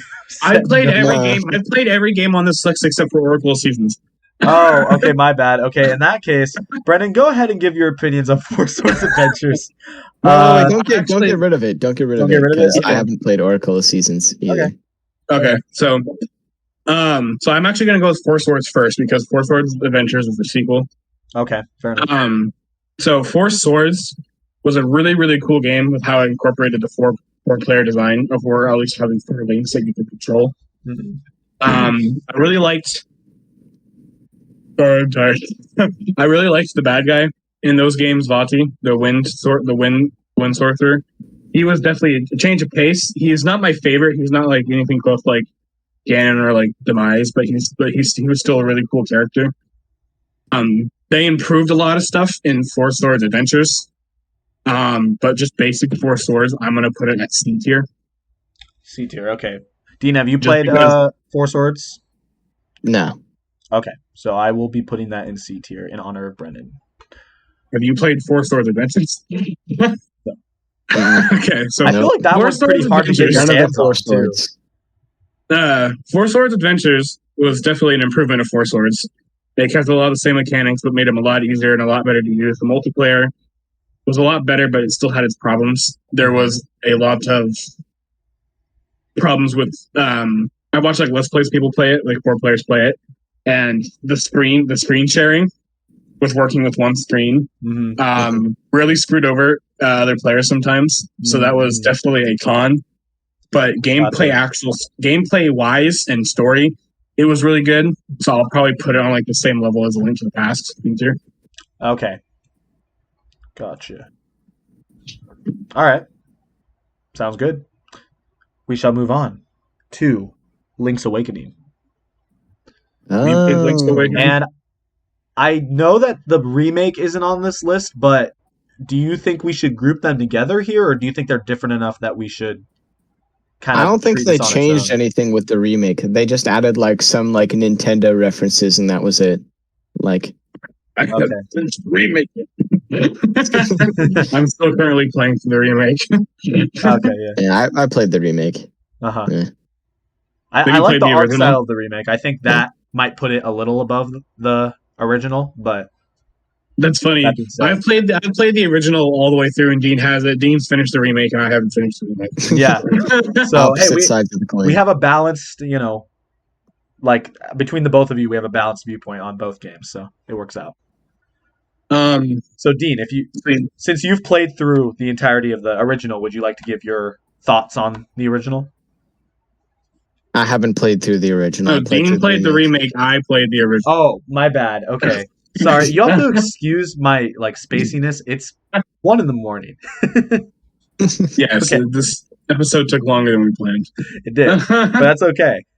Brennan, would you like to give your review on Link's Awakening, the original, for the Game Boy Color? So the original was really good. It was definitely a really good game for being on the game. It was a really good game for being on the Game Boy. Yeah. Sorry. And there was definitely problems. It was a little slow in some parts, the original, but it had some great music. It had a great storyline. I always loved the spoilers. I always loved the thought that really this island was kind of like in Link's mind, and that it wasn't really real. And the story of the Windfish was always cool, and that's why I wanted the remake, because I want to see the Windfish in higher quality. Gotcha. But it was a really good game, and like I said, it was slow in some parts and it had its problems. It's a fun game to speedrun. I'll tell you that much, because you can get some really funny you skip areas. But as for how much I played it and how much I enjoyed it, I probably enjoyed it as much as probably Four Swords, the original. So I'd probably say C tier. Okay. Just out of curiosity, Dean, where would you put the remake if it was on this list? Okay. I'd say I'd also put it C tier, because I thought the game, it wasn't necessarily a bad Zelda game, but it was definitely some parts where it just was kind of boring. I didn't see a lot of point to some parts. And then I don't know, when I got to the ending and I was the whole part, it was just all a dream. I was like, what? Oh yeah, they pulled that shit in the game, did they? It's a dream? It's over? Dream. Okay. You're and then I'm like, wake up. And then it made me sad too, because at the ending he was like not only do you wake up, you wake up the Windfish, but you kind of have you are responsible for killing everyone on the island. Brennan, we can't hear you, really by the way. Think about that is much. Very true. Sorry, I'm laughing. The ghost in my ear is being a little too naughty right now. Oh, okay. Yeah. But you killed everyone on that island, and you were responsible for killing it. I mean, you woke a guy up from his slumber, but you just killed 100-something people on that island. You're a monster. And so yeah, I felt kind of sad at the end after playing that game. Gotcha. So C tier it goes. All right. I will say that it seems as though, with the exception of Link Between Worlds, I feel like the 2D games are held back a little bit from the 3D ones. But that being said, we haven't actually reached the 3D one until right now. So we'll test that theory out. But I have a strong feeling that the 3D ones are going to be placed a little higher. But probably we'll see. All right, Majora's Mask. All right. All right. So I feel like both of you guys probably have a good amount to say for this one. So you have the floor. Okay, Brennan, you want to start? There's for me, this one's easy. I'm gonna say it right now. Right before it, Majora's Mask is an S tier game for me. I agree. It's an S tier game. You can't argue with that. It's S tier. It's just like Majora's Mask just put so much. It has some of the best music in the series. It has some of the best characters. One of the coolest stories. It introduces my second favorite Zelda character of all time, the Fierce Demon. Like, it's just, for me, it's one of the best games out there. I replayed it multiple times. It's too good. It's just I just love the mask aspects, and then like it's literally like the apocalypse within 3 days, so you have to save the world going through it over and over and over and over again. I think the only problem that I had with this game is that as a kid when I was playing it, I was kind of stupid, and so going through the dungeons, there were like a couple like puzzles I didn't know how to solve, or like parts I would rage at. But other than that, I love the game. Can I say something that I'm not proud of? Yeah. Regarding this game. So the only instance that I've played this game is I played it on the virtual console for the Wii. And I was so dumb that I couldn't even get out of the first town. I didn't know where to go. You couldn't get out of Terminal? No, I didn't spend that much time like actually trying to find a way out, but I was just like, I don't know where to go, this game is stupid, and then I went to go play like Mario or something. And that was the end of that, huh? I feel like that in itself is a good representation of my experience playing Zelda as a whole. I'll just get stuck and then I just won't play it anymore. But that being said, I have a lot of admiration for Zelda, so but yeah. So we'll place that in Majora's, or we'll place that in S tier. Holy shit. I am just I know, we should probably speed this up a little bit. We don't want to have it be too long and we're all losing our mind. This is why I am letting you guys take the reins on this one. Okay, Ocarina of Time. Ocarina of Time. Ocarina of Time is another great game, so I want to hear Dean's opinion first about this. Okay. 2 words. S tier. All right. 2 words. I agree. Okay, well, there we go. All right. So like I said, the 3D Zelda's placing a little higher, you know? Well, okay, so I'm not going to lie. Ocarina of Time and Majora's Mask literally set, like, the ground for what future Zelda games became. And they're still, like, one of the most played, like, replayed. I still replay those every now and then. Most replayed, best music, some of the best music in Zelda history. A lot of the songs that we still have in Zelda today came from Ocarina of Time and Majora's Mask. So just both those games were just like there's just no way to explain it except for the fact they're S tier. They're just legendary. They like. I feel like they're so good and so unique. Yeah. They're literally the 2 like OGs of like Zelda. Isn't Ocarina of Time like it's like considered like one of the best games of all time? Like not even just Zelda, just games in general. It's one of the Zelda. Ocarina of Time was my first Zelda game. And I will say this, Ocarina of Time is one of the Zelda games that I've gone the furthest in. There's another one that I've gotten further in than in Ocarina of Time, but I played the remake. Oh, that's another thing I want to ask you guys really quick.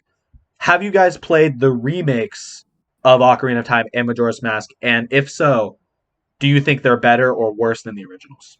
I'd say I have played the only versions I've played of those games were the remakes, and I gotta say, looking at the that makes me so happy. That makes me so happy that you say they're still S tier. Then yeah. Well, Majora's Mask is fine. Majora's Mask 3D remake was honestly amazing. That was a really good remake, and they actually changed some things that I think were better than the original. Ocarina of Time remake wasn't bad.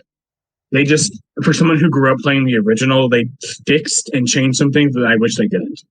Though, but they're still both really good. They definitely improved the poopy graphics. They made the poopy graphics way so better. Really amazing. Yeah, I mean, they didn't have to improve the graphics as much as they did, but they did, and so yeah. Because sometimes when Nintendo re-releases games, they don't really focus on the graphics. Super Mario 3D All Stars. Anyway, so shall we move on? Yes, we shall. Okay. Oracle of Seasons. I'm grouping. Okay, here's the thing. I feel like we should group these together in a way, but do you guys disagree? Because how different are they? Oracle of Seasons, Oracle of Ages. Okay, I was gonna say I was to compare it to something, I was gonna say like the 2 Oracle of Seasons games, whatever, how many Oracle of Seasons. It's just like Pokemon. Would you like Pokemon Omega Ruby or would you like Pokemon Sapphire Blue? I don't like. Pretty much. Yeah. It's pretty much that. It's same story, a couple character differences, a couple small story differences, a couple item differences. I would say go ahead and just put Seasons in Never Played, just so we can have something that we can put in that tier. All right, fair enough. So the blue one is Orange Seasons? The Orange is Seasons, yeah. Okay. Yeah. And the blue one is Ages. Okay. Now Ages, I've played Ages. Okay. And it is a good game, but it's definitely not one of the best. Some would probably fight me on that, but I just didn't have the most fun. I didn't have the most fun with that game as I did some of the others, especially with some of the Game Boy games. I'm not saying it wasn't bad, but it wasn't the best. So for me, it would be like another C tier game. I think I'm willing to bet that the Oracle games are like the least talked about amongst all of the Zeldas. Because I've never hear people really discussing them. It's the one I forget about. They're good games, and I definitely think they're worth a play. They're just definitely not my favorite out of like the rest of them. Mm-hmm. Yeah, and that's what I mean. Like, they're not even necessarily bad. They're just not like as of note as like the other ones. You know what I mean? Yeah. Dean, would you agree with C tier for Brennan's pick? Yeah, I never played the game, so I don't really have any opinion. But all right, so we'll go ahead and place them in C tier. Moving on to Phantom Hourglass, one of the DS games. Phantom Hourglass. That was an interesting game. That was the direct sequel to Wind Waker. So, Dean, have you played Phantom Hourglass? I have. That's actually another one of the first Zelda games I've ever played. What did you think about it? I want to hear your opinion. I thought the way I liked the old DS Zelda games and the way they used the stylus for the gameplay. I can't remember if it was the one with the trains or Phantom Hourglass that incorporated the like repeating area where you go through and there'd be like the phantoms everywhere. Which I think that's Phantom Hourglass. I'm pretty sure. Yeah, I think that was Phantom Hourglass. I mean, you just said it, right? Phantom. Yeah, I mean, yeah. So you go up and basically there's this tower you go through multiple times and it progressively gets harder with more difficult puzzles to solve. Oh wait, no, the tower, that was Spirit Tracks. Oh, that's Spirit Tracks? That was Spirit Tracks? Yeah, okay, that was Spirit Tracks. I remember the tower. All right, so never mind, different game. But I still remember some parts about Phantom Hourglass. And I thought it was an all right game, but there were definitely some parts that were like pretty confusing or rage-induced. But I like the nostalgia aspect, I will have to say. Okay. So I'm going to 100% agree with Dean on that. The only thing for me is I love the story, but the story was so good. I wish that they wouldn't have made it a DS game. Yeah, right. Yeah, like, some of the way they did things. Right? Some of the things they did with that game, and then just how it looked, like it would have been an awesome GameCube or Wii game. I would have loved that was a direct sequel to Wind Waker. I mean, it is a sequel, but I mean, actually, same engine or like a better engine. You know, it's such a good game, but then they put it on just the DS because they know they needed to make another DS Zelda game. And I feel like they had so much potential with that game, but then they put it on the DS and it limited a lot of stuff. It's still a good game, and I would probably put it at B tier in my mind. I'd say B tier, yeah. But it's just like they limited some stuff that they could have had some fun with. Interesting. Okay. Yeah, because what I do know about the DS games is that they're held back by the fact that they're on the DS, but they also make good use of like the fact that they're on the DS. Like they take advantage of. Oh yeah, it was still fun, and they had some really cool mechanics that they did. Mm-hmm. It's just they could have done a lot more if they were running it on the same engine as Wind Waker or something like that. Skyward Sword. All right, Skyward Sword. Okay, I kind of think we should hear Brendan's opinion first, because I feel like Dean has a good amount to say about Skyward Sword, and I don't know if Brendan's necessarily going to have the same things. So, okay, well, see, this is where I'm going to start off right now. Okay. If we're talking about Skyward Sword or Skyward Sword HD, the original can suck my ass. I'm going to say that we're talking about the original. Are we talking about the most? When you say HD, do you mean like the most recent remake? Yeah, the one that came out earlier this year. I haven't played that one. I played the original. Yeah. Okay, then Dean, if you hate this game, I don't blame you. Yeah. So, Skyward Sword, I love the art style of Skyward Sword. It has one of my favorite Link designs. He has some badass moments. I love the story. I love the creation of how the Hylian Shield became a symbol of the hero. I love how the Master Sword gets forged into the fire. I love the story itself. But they really took an amazing story and then just turned around and fucked it with these stupid motion controls and the way that they wanted to make this game play on the Wii. And it's so stupid. It's like, it's even worse than what they did with this. It's even stupider than what they did with the Spirit Shark by limiting it to the DS. Like, this game could have had so much potential with a great story and awesome looking thing, but then they had to do that shit. And it was stupid. I gotta agree. I loved the art style, and I really liked the story, and I thought it was like, wow, this game could have been so good if they didn't just absolutely fucking destroy it with motion controls. Because then not only that, but like the motion controls, they don't respond properly. So when you're trying to do like at all. You're trying to do like an intense fight or puzzle, and then the Wii remote's just going all across the screen like this. You can't do anything. It just sucks so much. I will let you know that the Skyward Sword HD remake, the Joy-Cons, when you're playing motion controls, super more reactive. Like, I haven't had any problem with motion controls with I don't even think you should use motion controls for the game. I think you should just since the HD version, you can use it without motion controls. You can swing your sword with the C stick, so I just play it with the controller. That's much better. I think that almost fixes the game entirely. I've been having so much more fun with it. Okay. I remember like the Girahim was a really cool villain. Though if there was another thing to say that I didn't like about the game is that they took like the general Zelda areas, like the fiery mountains and the forest areas, and I'm like, all right, that's cool. You go through them once and then you move on, and then you cycle through a lot of, except they went through the same like 3 areas: the water area, the tree area, and then the mountain area, and then they went through it like 9 times over, and it was just so I wanted out. There's the forest/water, the desert, and then the mountain, the volcano. Mm-hmm. You go through the grass and water area 3 times to get the temple, the flame, and the song. You go to the only area that I didn't complain about going multiple times was the desert, because every time you actually went to a new area, like it was still the desert, but you went to a new area at least. Like with the desert, you went to the Negu mining facility, then you went to the Sand Sea, and then you went to where the dragon lived. So at least it was somewhat different.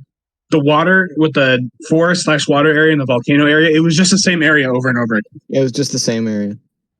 And also,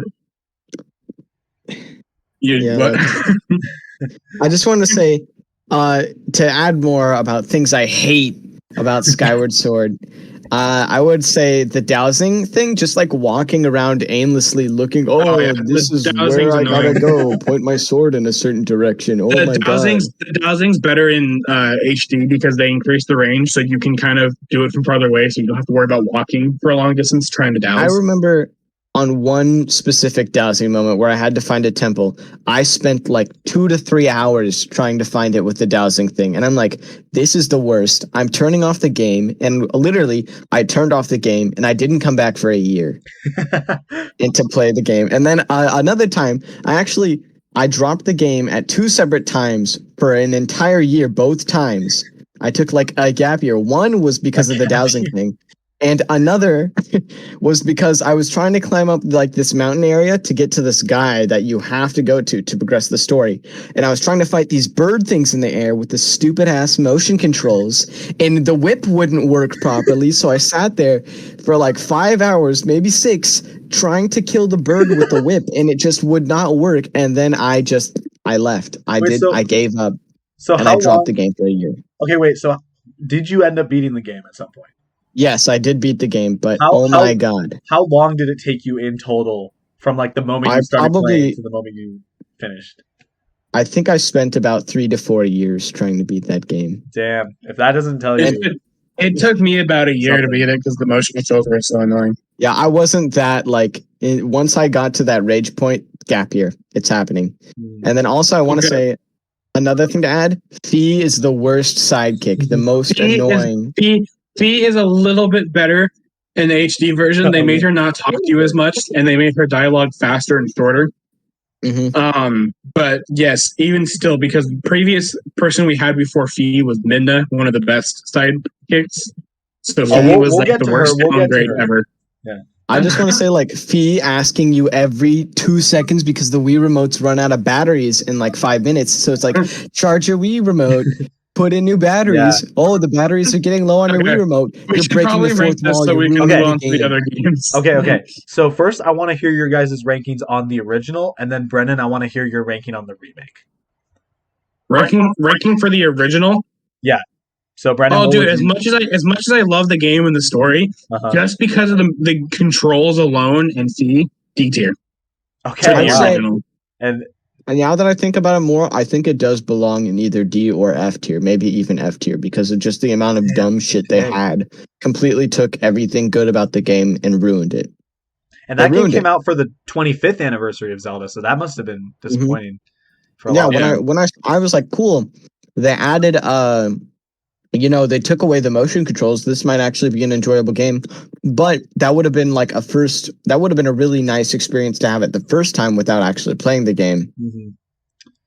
And because now I'm biased and I already have all these dumb things I hate about the game, and I would have really just liked to see Breath of the Wild 2 come out already, but yeah, that's a story for another day. So Brennan, where would you place the? So I think. Because we're just talking about the original here, I'm going to put it in the D tier. Sounds like you guys both agree with D tier. Yeah. Brendan, where would you put the remake? B tier. B tier? Okay. Because the B tier is kind of like what we were talking about. It's the same amazing story, same awesome art style, still one of my favorite Link designs, but just without the stupid controls. And things are easier. Things are easier. There's no longer every time you reload the game, it does the item introduction. He doesn't talk to you as much, so he stops yelling at you. You can skip boxes now. You can spam A to make text go faster. You can do that in the original. The remake for me would be B tier. Gotcha. Also, one thing about the game I did like that did work with motion controls was the bamboo cutting island. I loved that place through and through. The music is iconic for me. It's just so peaceful. And that's like the only, it's like the only part you get to have fun with. Like, it feels like you're actually slashing the bamboo at that part, and it doesn't mess up that bad. Gotcha. But still, that's like the only exception. And then anything outside of that, it just ruins. Soiled it. Okay. What's the next one? Moving on. Spirit we had like a 10-15 minute rant about dude, Skyward that was Sword. Literally the Skyward Sword rant. #, cancel Skyward Sword, dude. Cancel it. Cancel the original, not the cancel the game. Okay, moving on. Spirit Tracks, go. Dean, you played Spirit Tracks? Yes, I have played Spirit Tracks. Okay. Spirit Tracks was a really, really cool story, but a weird fucking game. I agree. It introduced a really weird character, Malice, which the story to me I never really just understood, because it was supposed to be like a new Hyrule, I think, but they just they added so much weird stuff, and just the way they did the game, how it was a mixture of this brand new technology with the trains and the tech, but then everyone was still living in ancient times, in the original Zeldas and stuff. Yeah, I don't know. So I'm just going to be straight to the point with this one. It was a cool game, but it was kind of weird. So honestly, for me, Spirit Tracks is like either a C or D tier. Yeah, I think it'd go into C tier, but I will say I really like the tower mechanic. Just like you get back to the tower and you get to climb it, and you're like, oh god, the phantoms get scarier and more deadly, and they're just terrifying. And I also like the part, actually getting to use the train and then fighting enemies in the train, and like I think there was it was a cool game. It was just really weird. Yeah, I don't know. The story just didn't really make that much sense, and it was confusing. Also, Zelda possessing a phantom, very, very cool story thing. That was cool. I like that. I would like to say one thing. It was useful. That was like Zelda became a playable character for the first time. I would like to say one thing. Mm-hmm. I like the Spirit Track stage in Smash Brothers. Yes, that's my whole entire spiel on Spirit Tracks. Okay, Link's Adventure. C tier. All right, Zelda 2: Link's Adventure or Adventure of Link. This one's a weird one. Have you played this, Dean? I've played a little bit of this one, and as much as I have played, I don't like it. I don't really like that much. Gotta be honest. It was interesting. It's like it's so much different than like the first one. Mm-hmm. Like I wasn't a fan of the whole side scrolling stuff. Mm-hmm. Like I liked it better in the first one, where it was a lot more open and you can go where you wanted. The only thing I really liked about 2 was some of the story, and then it was like one of the first instances where you fight Darkling. I was about to mention that. I was gonna say, like, I knew you were gonna talk about that. Yeah. So, but it is still like it doesn't hold up to as much. It's like I have to remember it's one of the OGs, so of course there's gonna be problems with it. Mm-hmm. That's when they're still figuring out how they wanted to do Zelda. Mm-hmm. But just depending on some of the stuff we got after, and then even the game before that, it was it's just like it's just kind of like there. Yeah. So like for me, it's like a at most B, at least C. I think I for me personally, I'd put it. I haven't played through the entire game, so I can't really judge it completely. But from what I have played, I'd put it at C tier. Okay. Just because the game felt kind of awkward in some spots. Yeah, and like there was you can like get to some manipulation points where the enemies just spawn constantly, and it gets kind of annoying. Mm-hmm. Okay. And so Okay. So speaking of OG, the original Zelda, the very first Zelda game. What is your opinion on this? I'm interested. Okay, so I've played the original Zelda, which is very, very, very hard, like extremely painfully hard, and it is definitely an iconic game. But because of its crushing difficulty for me, I was like, it's not really like. See, when I like my Zelda games to be difficult, but I like it to be difficult when there's fun mechanics to it. Instead of this one, the difficulty is just like everything kills you instantly. And that's kind of the thing. So it's more like this one was just kind of like the difficulty is dodging and evading, try not to die instantly. Mm-hmm. So, I love the game. Okay. It's the OG for me. It started a lot. When I finally got into really playing Zelda after I like played the Ocarina of Time and Majora's Mask, and I was like, Zelda's really cool. I'm gonna look into it. My friend, my uncle was like, I have the original Zelda on my Nintendo, and I played it for the first time, and I freaking loved it. You played it on the original like NES, huh? Mm-hmm. Yeah, I played on and then I've played it again on the Switch too. Mm-hmm. I mean, Dean can put his opinion about where he thinks like with this, but to me, the original Zelda is the OG, so to me, it's S tier. It is super hard. It is super hard. I will agree with Dean on that. I died so many times playing it, but it's just to me, it's too OG. It's too like. It's just too much of like the fun past for me to not put it anywhere else in my mind, anyways. So I do think nostalgia has its effect on you for this one, which isn't bad. Nostalgia. That's inevitable in some cases. So, Brennan, you would put it at S. Dean, where would you put it? I have a quick question for Brennan though. Did you play through the game with or without save points? Because I made it through with like save points occasionally. On the Switch? Yeah. With the Switch, I use save points, yeah. Okay. Because I was going to say, like, there's some points that are just, like, ridiculous in the game that are, like, too hard. You need save points, but... Yeah, no, on the Switch, I use save points. So, I'd say for me, personally, it'd probably be, like, B tier, but... Okay. So we can meet in the middle, and we can say we can meet in the middle and put it A. Yeah, let's. That's what we like to do when we do these tier list videos. So A tier it is. I think that's not bad by any means. It's still really good. So everyone's happy. Speaking of everyone's happy, this one right here, I have some ones to say about the Wind Waker, but I'd like to hear your guys' thoughts first. I actually used to not like Wind Waker until I replayed it, and then I fell in love with it. Because the original Wind Waker drove me crazy with all the water. Yeah. Too much water, 7.8 out of 10.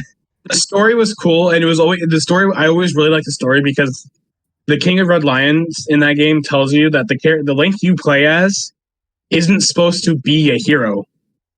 He's not supposed to be a Link. He may be named Link, and he may wear the green garb. That's just because his town celebrates the hero of time by putting on the green when you turn its age.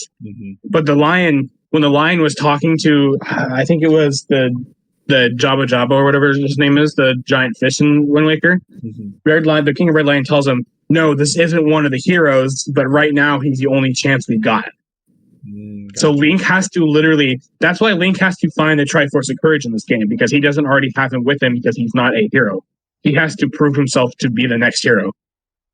I don't remember much about the story of this one. I was young and stupid when I played it, but I still had a lot of fun. Okay. But so it's definitely one of my favorites, and I've replayed it a couple times. I sadly haven't played the HD version, which sucks because I know they made the water a little bit better in that game. But I love Wind Waker now that I've replayed it and looked more into the story and stuff like that. I think it's definitely one of the best Zelda games out there. Dean? I actually I haven't played Wind Waker, but I've wanted to for the longest time. But I don't have a Wii U. I don't have a GameCube, so I've had no way to access it. And I probably, if the only way I'll play it will probably be by stealing Antonio's Wii U somehow or pirating the game. So pirating, I see what you did there, because it's like because the Wind Waker is so okay, completely unintentional. So, Dean, do you have any more thoughts? I mean, you haven't played it, so. My extra thoughts. Give me the game, Antonio. I'm coming over to steal it. Okay. So as Dean said, I do have the HD version, and that was my first experience playing the Zelda game. And this is one of the other Zelda games that I actually have played through quite a bit of.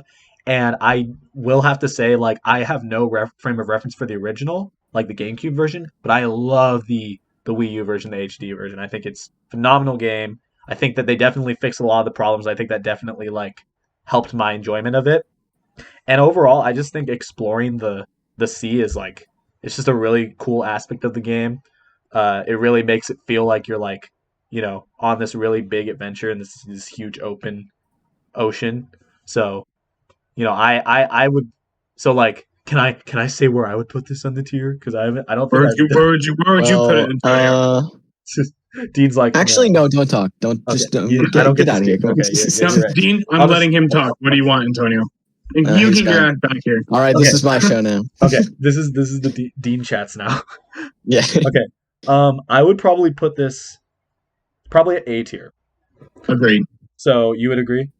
Okay, sweet. All right. So, and the thing is that I guess because it's hard because for Skyward Sword we only considered the original. And for this one, I'm considering my viewpoint on the remake. No, I'm imagining there's a Skyward Sword HD in B tier. Okay. But then in that case, you know what? Fuck you. We're putting Wind Waker in A tier. I don't care. I don't care if it's the original. We're doing it. It's our list. We can do whatever we want. Fuck you. Oh no, okay. I think the original's still in A tier too. Okay, fair enough. All right, that's enough for me. Okay, Triforce Heroes.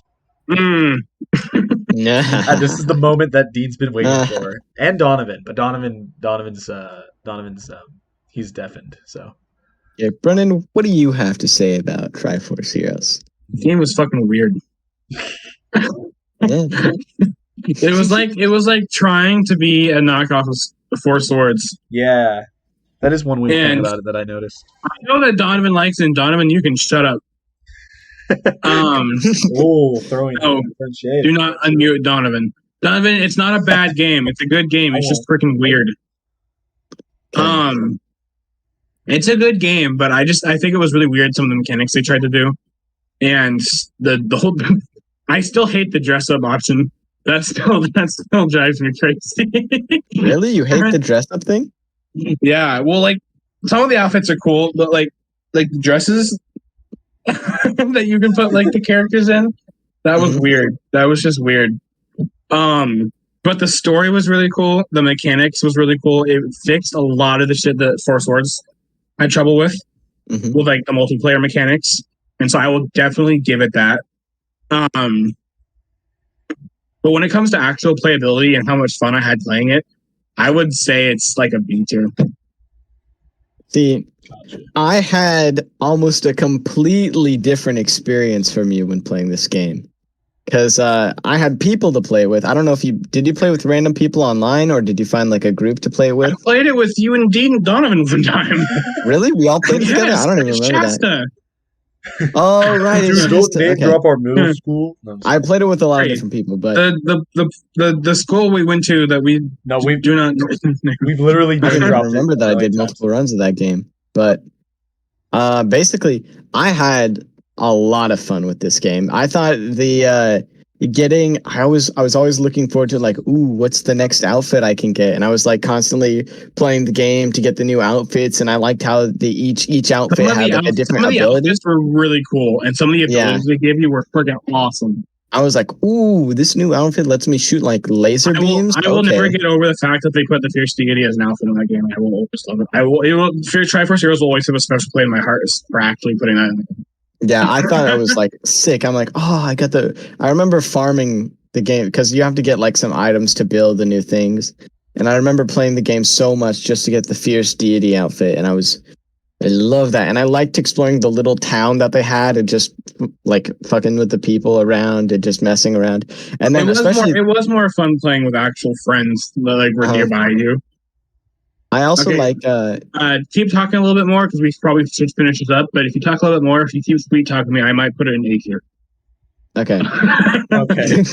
I was gonna say like the multiplayer of this game, extremely fun, and I think most of the enjoyment I had wasn't necessarily even like playing the game how it was supposed to be played, because I remember at points when like I was playing with Donovan, we'd get to like the very end and we would be like, all right, we have one life, we got to make this count, and then we'd both just start like, Donovan, the game's not an S tier, piss off. Yeah, we just pick each other up, and then we just start throwing each other off the cliffs and killing each other and just ruin the experience for each other.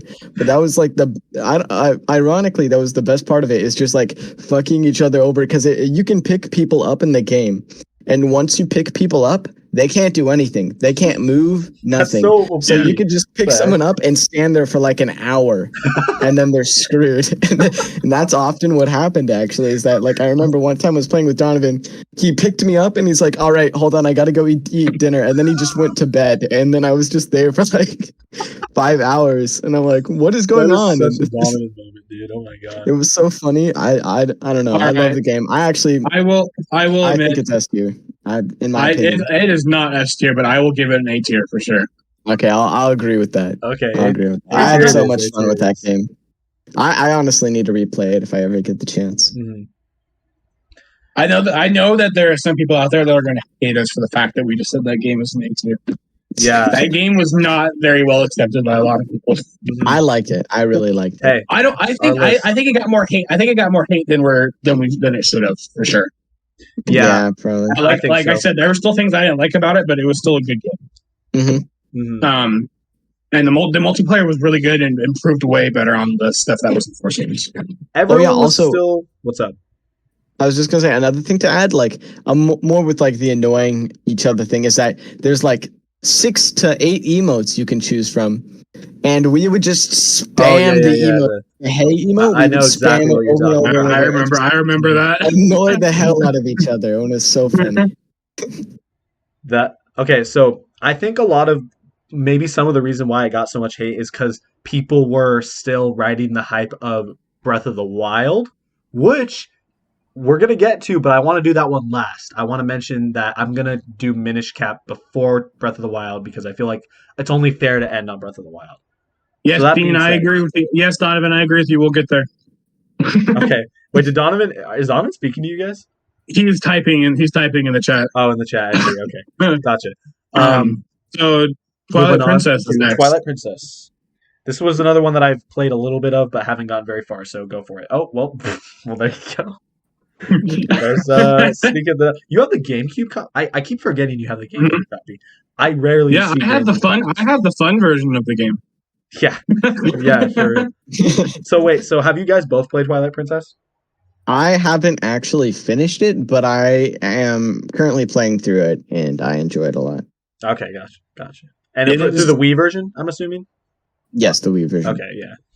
That's the one with motion controls. Yeah, it's somehow motion controls on both Twilight Princess and Zelda. I have an extremely easy time doing the motion controls on Twilight Princess because you know what? Unlike Skyward Sword, the puzzles aren't motion control based. Yeah, the motion controls were better in Twilight Princess, which is weird because that means they like downgraded somehow. Yeah, yeah, I don't know. Well, my understanding is that Twilight Princess was built to be a GameCube game, so when they ported it to the Wii, all they did was add motion controls for the sword. Yeah, because it was built for the GameCube, but they wanted to test their limits with the Wii. Because remember when the first controllers came out, they weren't motion accessible, so you had to buy those little plugins that were called like the Wii Motion Plus or something like that. Yeah, I remember they put on the end. They wanted to advertise those, so they made Twilight Princess the motion control. The only Wii remotes I have the motion plus. Yeah, mine do too. Mm-hmm. But if you also look at that one down there, that is actually the GameCube version. Yeah, that's the GameCube version. So Brennan, given that you've played the GameCube version, where would you place this game? Or give your opinion. Just gonna lean over so you can see right over my shoulder. Yeah, I have a feeling I know where you would place it, but I still would like to hear your thoughts. So I love Twilight Princess, and it gets a lot of hate. And I feel like I can see why. Some of the temples are really weird. And there was a lot of mechanics with the game that were just kind of off. The original games, in the GameCube and stuff, the wolf sections were weird. Like when they first introduced Wolf Link, some of the stuff they wanted you to do as Wolf Link was just freaking weird. But over time, I've replayed Twilight Princess at least 5 times. Damn. I'm currently playing it for my 6th time right now again on the GameCube version. Mm-hmm. It is. I've told Tony this before. It is my number 1 favorite Zelda game I've ever played. Mm-hmm. Number with Breath of the 2 closely behind it. I mean, Breath of the Wild at number 2 closely behind it. Shut up. We're not there yet. I know we'll get there. I'm just saying. But I love the game. It's super dark. Same reason, one of the reasons I love Majora's Mask. It's got a super dark tone. It's got one of my favorite Zelda songs is from it, Midna's Lament, when she's dying. That's one of my favorite Zelda songs. I haven't finished the game. Yes. Oh shit. Well, when Midna's sick. Anyway. What the fuck? I'm sorry, Dean. But I love the game. It's still to this day one of my favorites, and I know a lot of people don't agree with me, but for me, we'll see what Dean says or what he wants to do. For me, it's an S tier because for me, it has as much playability and I have as much fun playing it as I do Ocarina of Time and Majora's Mask. But Dean, yeah, I'd say it's A tier so far. You know, it's a very enjoyable experience, and I gotta say, out of all the Zelda games, all of them, I'd say Twilight Princess has by far the best starting town. I love Ordon Village. Ordon Village is so cool, and I like the music. Everything it's such a calming experience. I even have the music just. Not to mention, it has my favorite Link design too. Like it's my favorite design of Link. Very good. And he has some awesome badass moments, and I'll never forget that. That's like one of the coolest games too, because every time you like do something cool, you do that whole like sword flip and then put it away. Yeah. And then it also introduced one of the coolest characters, the Hero Shade, which is the ghost of the Link from Ocarina of Time, teaching Link his old moves and shit like that. So cool. That's cool. It's for me, Twilight Princess is really cool. I love the game. Ooh, I'm torn. I don't know where to put this. I feel like if we place it in S tier, that's gonna really I mean, like who? Like I don't know anyone that considers Twilight Princess S tier, so it's gonna make it. Besides you, Brennan, and I'm not saying you're wrong. I'm just saying like it's gonna make our list stand out. But you know what? Oh, what's up? I have something quick to add. I will say Twilight Princess took a lot of like the regular Zelda themes, like you could go with like desert or lava or water, ice, forest, and it reinvented them and made them unique. Like the ice zone. Usually I absolutely loathe the ice areas in Zelda. Mm-hmm. But this one, you go to a frozen mansion. Mm-hmm. And I'm like, whoa. Okay, that's interesting. Yeah, that's I love the Yetis. There's a lot of lore behind the Frozen Mansion too. Mm-hmm. Yeah, and you get soup ingredients for them. Like, okay, I'll do it. I like it. All right, you know what? We already put Triforce Heroes in A. Let's put fucking Twilight did I say that right? I said that right. No, you had a stroke. Yeah, let's put Twilight Princess in S. Why not? All right. Okay. Moving on. We're in the final two. Minish Cap. It's another one I've played. Enjoyed this one a lot. Brennan. 3 words. Best 2D Zelda. All right, fair enough. Yeah. I'd have to agree. I love Minish Cap. I loved Minish Cap, dude. I think we're all agreeing that Minish Cap was great here. That's what Donovan's been yelling at us about too, is Minish Cap. Minish Cap is such a unique 2D Zelda. I don't even know how to describe it. It's just like its own thing. It's so good. Remember Donovan used Minish Cap to win the debate thing on a debate test we did. I was having you guys fight over 3D versus 2D. And the only reason that he won was because he pointed out a lot of the great things that came out of Minish Cap. Yeah. Minish Cap is so good. So wait, Dean, what did you play Minish Cap on? Did you play it on Game Boy Advance? So the thing is, as a kid, I actually ended up getting an illegally downloaded Game Boy emulator for an iPad, and then I played the Minish Cap on an iPad. You swine. How dare you? You just outed yourself. It was a great game. On the internet. I'll be reporting this. No, you better not. I have FBI. It wasn't me. It was Antonio who installed it. Watching this. It was Antonio who installed it. Okay, regardless, you pplayed the game and you enjoyed it. We all played the game and we enjoyed it. Can we speed up a little bit? It is all of a sudden 1:47 in the morning. Yes. Okay, so I'm gonna say A tier. It's S tier. No, it's S tier. Okay, A or S. I'd say S. All right, let's do S. Screw it. The first Zelda, notably in S tier. Breath of the Wild. What is there to say about Breath of the Wild? S tier, baby. Breath of the Wild. Breath of the Wild is easy S tier. Easy S tier. Are we even gonna elaborate? I mean, it's Breath of the Wild. No. What is there to say? Breath of the Wild. What else do you have to say? I hated it at first because of how they changed things, but then I actually played the game and I fell in love, and it easily became my second favorite Zelda game behind Twilight Princess. I gotta say that starting area. Once I was walking around, I'm like, dang, this map is pretty this is a pretty decently sized area to walk around in Breath of the Wild for the starting area, and I'm like, wait, it's like, is this really the entire map? And then I got around. I'm like, wait a minute. There's a cliff and there's like 1,000,000 meters. Wait, this is the starting area? It's like this giant thing already, and there's like a boss enemy right in the starting area. And I just want to say, oh God, what frame did my screen freeze on? Yeah, I was gonna say. We can still hear you, but you're stuck on a frame that's like this. We do a little. Trolling. Anyways, I love the game. So. All right, so easy F tier. I'd like to think. I'm just what kidding. The hell? Wait a minute. Okay, S tier. Okay, F tier for a fucking amazing game. I swear, guys, I will get around to playing it one of these days. Yeah, finish the game already. Come on, Antonio. Come on. Okay, so we did it. We got the official Zelda tier list. Now, Little recap. Oracle of which one is that again? Oracle of Seasons. Oracle of Seasons, never played. Mm-hmm. Original Skyward Sword HD. D tier just because motion controls kick its ass. Mm-hmm. C tier, we have Four Swords, the original. Link's Awakening. No, you can talk Donovan once we're all done. I gotta go. Yeah. Once we're done recapping, Brennan, you can feel free to exit the call, and then I'll unmute Donovan and he can give his thoughts, and we'll end the episode there. If you'd like to.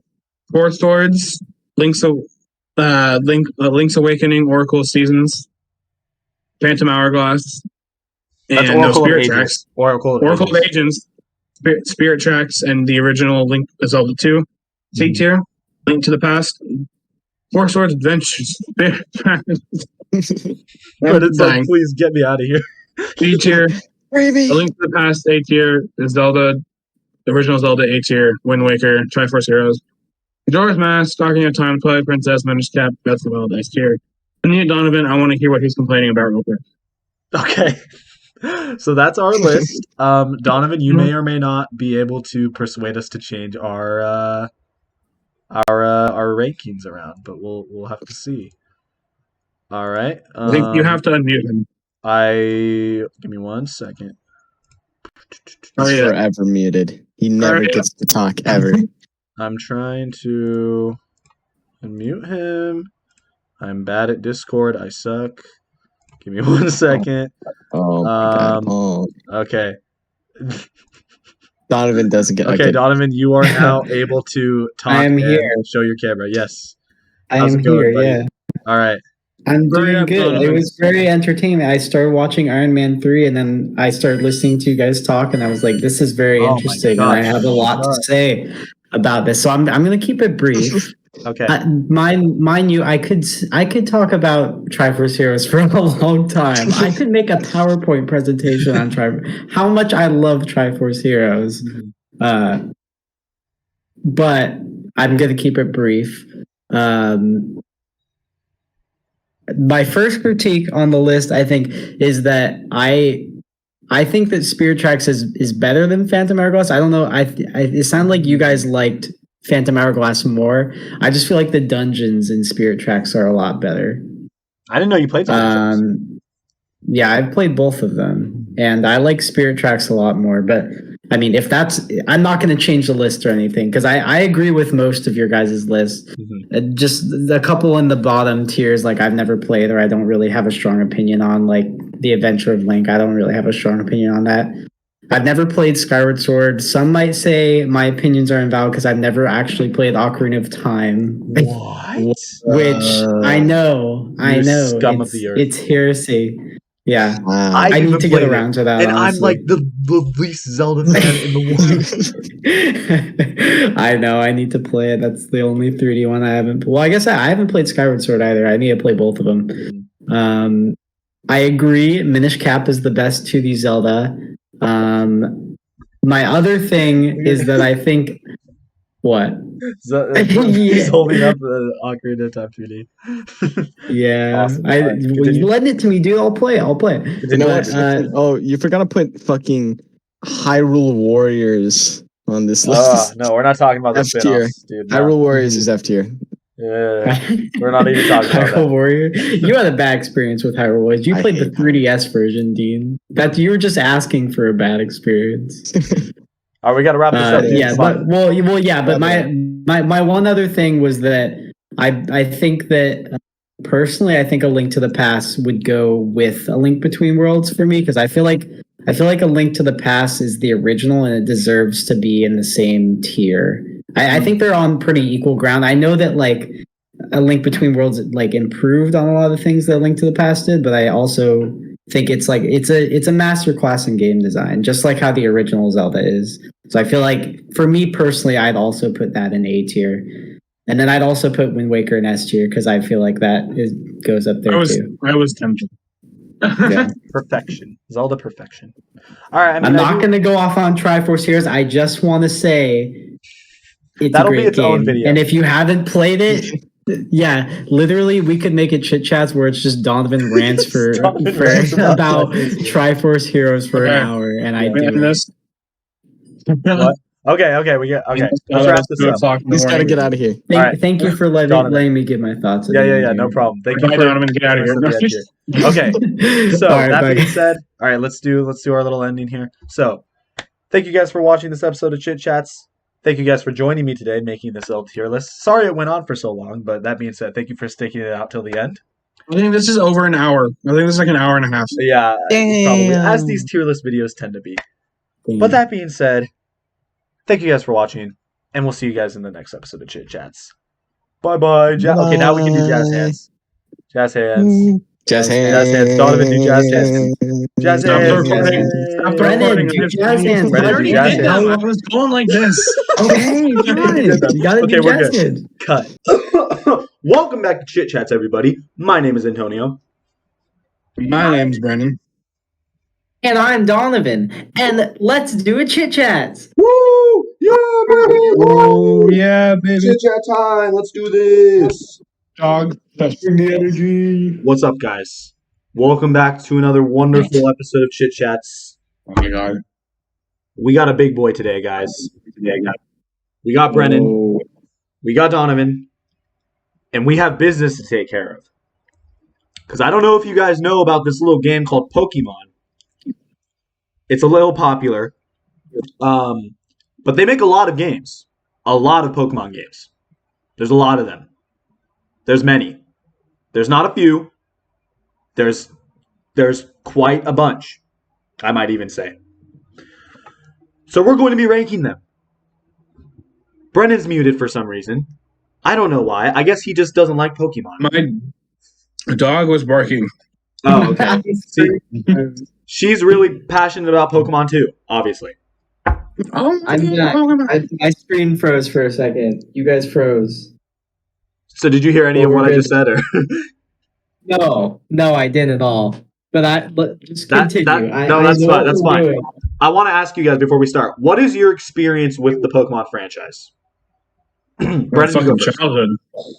It's my childhood. What was your first game? My first game? The suspense is building. It was Heart Gold, Soul Silver. He doesn't even remember. No, I think you might be right. I think it may have been. I didn't play the originals until after I played one of the other ones. So I'm pretty sure. It was Heart Gold. I think it may have been Heart Gold. It was either Heart Gold or Platinum. Both great games. I played those both pretty similar on the same time. So Heart Gold was also my first and my favorite to this day. So spoilers. I'm right there with you. Oh, well, my bad. Sorry. Anyway, hey, that doesn't necessarily mean I'm going to rank it above the rest. But Donovan, what's your experience with the Pokemon franchise, and what was your first Pokemon game? What's a Pokemon? What is that? All right, so let's get started. Okay, my first. I know your first game. You don't even have to tell me. I know what it is. It was Fire Red. It was. And then Ellis got me Pearl, and then that was my second game. And that was your second one. Both good games. I'm not going to spoil where I'm going to rank those, but... Okay, fuck you. They're S tier. Okay. All right. With that, let's get started with the tier list. I have every main series game. We have, I believe, 34 games to rank. But most of them, as you know, Pokemon does a lot of, pairs of games. Like they'll release, a red and a blue version, a gold and a silver version. And most of the time, they're pretty similar games when they come in pairs.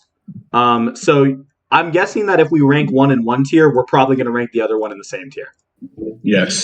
That's my guess. If we were to do every single one individual, we would be here for fucking hours. We would be here for quite a long time. Not that we're not going to be here for quite a long time, because usually these tier lists are the longest episodes. So strap in. Let's get started with Pokemon Red and Pokemon Blue. So here's the thing about these games. These are the originals, right? And these are the ones that I'd say a majority of the Pokemon fan base has played, whether you're still playing the games or not, right? That being said, does that mean that they're good games? Because yes and no. Brennan, what are your thoughts? Yeah, so for me, the original 2 Pokemon games, I feel the exact same way about I do for the original Zelda, where it's the birth of the franchise. A lot of things that we know and come to love in the future games started in that game. With these games, yeah. But it was also limited, and it's not their fault. It's not their fault, but they were limited by the technology of their time. That's very true. And that's very apparent when you play them. Yeah. And so, but I also remember that I had some of the best memories reading into like glitches and theories and myths with these games. There's a lot of them. And yeah. Okay, you guys talk for a second. Something come up. Mew under the truck. Mew under the truck. Like, missing no. I feel like something to consider with this game is just the cultural impact in general. I don't know if we're necessarily ranking them by that, but like Pokemon was a huge hit out of the gate. It was. And I think that the quality of this game or of these games kind of speaks for itself, you know? Mm-hmm. The impact that it had on really the entire world. It did have a huge impact. Wide phenomenon. The original Pokemon games, I think they were like one of the last Game Boy games to get released, and they still are like in the top selling Game Boy games of all time. Yeah, so that I think they might be in like the top selling games of all time. They might be, honestly. I wouldn't be surprised. Yeah, I don't know, man. It's tough because okay, well, first of all, I should have asked this before we started talking about them, but have you played either of them?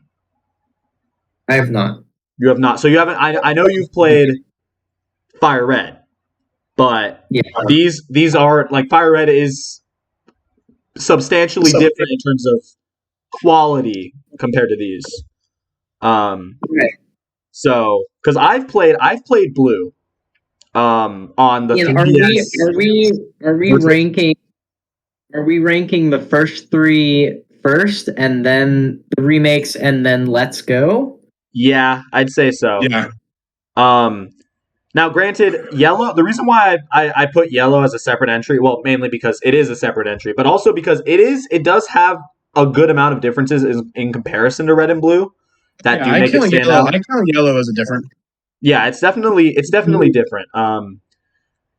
Here's the thing, though. I'm not ranking these based on like cultural impact. I'm ranking these on quality, and unfortunately, the quality with today's standards, because a lot of these games, even though they're older, a lot of these still hold up, right? With Red and Blue specifically, I just don't feel like they hold up enough to qualify them to be like top tier. So because of that, I think I'm going to have to give... I know this might sound pretty absurd. I think I personally would give these a D tier, possibly even an F tier. Wow. I know. That's why I go that low. I would say like C. I mean, that's fair. Like, I'm not saying these are bad games. I'm just saying in terms of the quality of the franchise, they're low. I'm being a little harsh, but... I'd say I'd rank Red and Blue probably D, and I'd probably rank Yellow C, personally. Okay, in Yellow, Pikachu can follow you around. Can follow you around. You get access to all 3 starters. The gyms are different. The Pokemon available are different. There's quite a good amount of differences. So, and for that reason, I'd say Yellow is... I'm inclined to agree with Brennan. I think C for them, and then a B for Yellow because Pikachu. Yeah, I would say C for all 3. C for all 3. Yeah. Okay. I think I'm inclined to put Yellow goes in B. Fuck you guys. I don't know, man. I don't think. I'm kidding. I do think Yellow is slightly better, but also I don't necessarily know if I want to put it in B tier because I don't think it's that good. I think I'm going to put them all in C tier. Okay.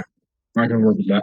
And I'm gonna put yellow towards the front of C tier just to indicate that it's like above them. C plus. Right. Okay. That's fine with me. All right, moving on to Fire Red and Leaf Green. All the 90s kids are fucking yelling at us right now. Yeah, they would be. They would be not. They would not be so happy. The Gen 1ers, as they're called. Mm-hmm. I'm not a Gen 1er, and that could just be I don't have the nostalgia, but you'll see my nostalgic side coming in later. So Fire Red and Leaf Green are next. The first remakes of the original games. Let me ask really quickly: have you guys played these games? Or I played Leaf Green. Leaf Green. Okay, I've played Fire Red, and I know Donovan's played Fire Red. Here's the thing: I like Fire Red and Leaf Green substantially more than the originals. I think that they're basically you're basically better off playing Fire Red and Leaf Green than the originals. Did you play Fire Red and Leaf Green first, or did you play Red and Blue? I played Fire Red first, and then I played Blue years later. Right. I played Fire Red first, and then Leaf Green. Wait, what? I played Pokemon Red, and then a couple years later, I played Leaf Green. Okay. I feel like this is one thing where like it's kind of nostalgia speaking, but I feel like the remakes are just like substantially better than the originals. And they don't really add much. They're just like little quality of life improvements. Oh, Donovan. Silly Donovan. What? Have you forgotten about the Sevi Islands, Donovan? Oh, I did forget about the Sevi Islands. How could you forget about the Sevi Islands? I'm sorry, they're just so memorable. Now, granted, okay, here's the thing. The fact that you did forget about them, that speaks, that says something. But Fire Red and Leaf Green are better, if not solely because they have a lot of the more updated mechanics of Pokemon, like abilities and natures and updated types and, better graphics. Which came with all of the entries. But they do have more content than Red and Blue. Like, that is factual. And that's one of the reasons why I think that they go above. Granted, I don't necessarily know how much more above they go. I think not much. I would say most B. Yeah, I would also have to say B. They are very good. Think? I don't know. I think it's just nostalgia, but I want to say A personally. But B seems fair as well. I'm saying B mainly because there's sort of a good amount of like limitations in these games that you don't see in like the others, and that's mainly because they're remakes of the originals. But they are still really fun. So I'm gonna say B. As long as you're okay with that, Don. Yeah, B is good. All right. Now let's go. Okay, let's go. I never played this, so this is all you guys, I think.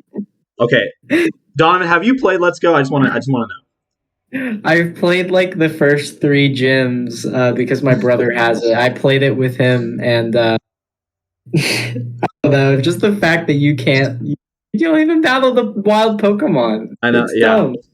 I can't get past that, and I know some people are like, "Oh, it's a minor gameplay tweak, and it's just like it's a choice, like they're just doing something different." It's like, no, that's stupid. I hate it.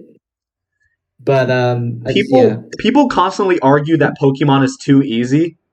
This is like taking that to like a whole other level. Yeah. Granted, I want to point out that it's not really enjoyable. What? It's so easy that it's like kind of hard to enjoy. It is, and I want to point out something funny. I own Let's Go Pikachu, and I've played it, and I actually have not gotten as far as you said that you did. Really? Because I was not enjoying my time playing it. I was just not enjoying it. The battling was not fun. I think it's a good introduction for people who've never played Pokemon before. That's like, let's be real. Who's never played Pokemon besides like young children? It was an attempt to get the Pokemon Go crowd interested in the franchise as a whole. Yeah, good point. And I feel like it probably succeeded in that a good amount because these are like some of the top selling Switch games of all time. But I just don't like them. Yeah. And I think I'm gonna have to give these like a D ranking. When I heard that they were gonna make like a Gen 1 remake on the Switch, I was expecting something like at least Sun and Moon quality where like they make the world more believable and it's not on a grid anymore. But it feels like they didn't even try. They were just like blatantly nostalgia baiting. The graphics do look good, but they do, but it's like bare minimum in my opinion. It's like an upscaled 3DS game, as like many people have pointed out. Yeah. So I wonder if it was originally intended for the 3DS. It probably might have been at one point or another, but I think I'm going to put them in D. And Brandon, you said you didn't play either of them? No, I have not played either one of them, but I also do not like the style of them either. I like the style of how the game itself looks and some of the mechanics in it. But I like that just the game follow in general. You. Huh? Yes, or that you can ride like almost any. Or you can ride. That's arguably a feature that they should have kept. You know. Yeah. But other than that, I've never been interested in them. That's why I never played them. Same here. Also, I should mention, this is unrelated, but I should mention that we're choosing not to rank Legends Arceus in this particular list, only because it hasn't been out for very long. At this point, and Donovan only played a little bit of it, and I haven't bought it yet. and I've beat the game, and I have thoughts about it. I think at the end, Antonio, you should tell us like where you would put it. Okay, I could do that. That being said, there might be a standalone episode where we review those games. If we once I get it too, I'm getting it next week. So. Hell yeah! Okay, cool. All right, moving on to Gold and Silver. Gold and Silver. So I think these are probably the games that I've played the least amount of out of all of these, mainly because their remakes are arguably a better way to play them. Yeah, I don't think I ever finished. I remember because I know I played Heart Gold. I can't remember if it was like I said, I can't remember if Heart Gold or Sapphire were my first one. Not Sapphire, Crystal. I can't remember which one was my first one, but I know I played all the way through Heart Gold. But I remember I tried to play the original Gold, and I was just like, why would I play this when I can play? It's just not as good. And I think a lot of people have like rose-colored glasses when it comes to Gen 2. Maybe not as much as Gen 1, but still very prevalent with Gen 2. Oh, I should admit, Domin, have you played Gold or Silver? No, I haven't, so I don't really have any opinions on this. So this is all you guys. All right, that's fair. I don't know. I think Gold and Silver are definitely improvements upon the originals, you know? Yeah. But that's about as much as I can say about them. The graphics are basically the same. There's more Pokemon. Colorized. They're colorized. Wow. They're colorized. The battle sprites are better. I know that for a fact. I think it is very impressive that they're able to fit all of Gen 1 into it as well, though. I agree. I think that was pretty cool. That was pretty revolutionary, I think. But I don't know, man. I just don't feel like the original Gold and Silver, especially considering they got a third version that is basically better than both of them. I feel like I'm inclined to say they're about the same as the originals. I think I would agree. Still rank the originals at D, but since we have them in C, that's fine. But I think I'd put Gold and Silver in C tier. I agree. Mm-hmm. All right, so Gold and Silver are going to C tier. I don't really know what else to say. So Crystal, this was the first time that they did a third version of the games. Yeah. And have you played Crystal, Brennan? Yes. You said you did? Okay. Yeah, I can't remember if Crystal or Heart Gold was my first game, but I played them roughly the same time. Okay. So One of them was my first, but I can't remember which. I think Crystal. I liked Crystal a lot, actually. I never played through. I think I've played through a little bit of Crystal, but mainly the experience I have with Crystal is watching Chugga Conroy's Let's Play on it. I watched the whole thing. Yeah, I did too. And that was like one of the first like Pokemon related videos I ever watched on YouTube. And so I know, like, I basically know how good these games are from that, I guess. I don't know. But I don't know. They're basically just gold and silver, or it's basically just gold and silver, but better. You get both legendaries. Yeah. There's an updated story that, I mean, it's able to fit both of them in, I guess, which is nice. It's good. I don't know. I would probably just say like B tier. I don't. That's the thing though. Is I don't know if I want to put it in B tier. I don't know if it's that good. You really like B tier, don't you? Hey, I would have ranked the originals in D tier if it was my choice. Okay, correction. You really don't like the old games, do you? No. There was a reason they had remakes. Okay, that's all I'm gonna say. But you know, I'm fine with putting them in B tier. How much of a substantial improvement are the remakes, though? Actually, that's a bad question because that's your favorite game. So substantial. Well, and that's okay. We're not. I'm gonna put them in. I'm gonna put it in B because I do think that they are better than Golden. I do think Crystal's better than Gold and Silver. But here's the thing: Heart Gold and Soul Silver. Those were good games. Here's the thing. Okay, have you guys played these?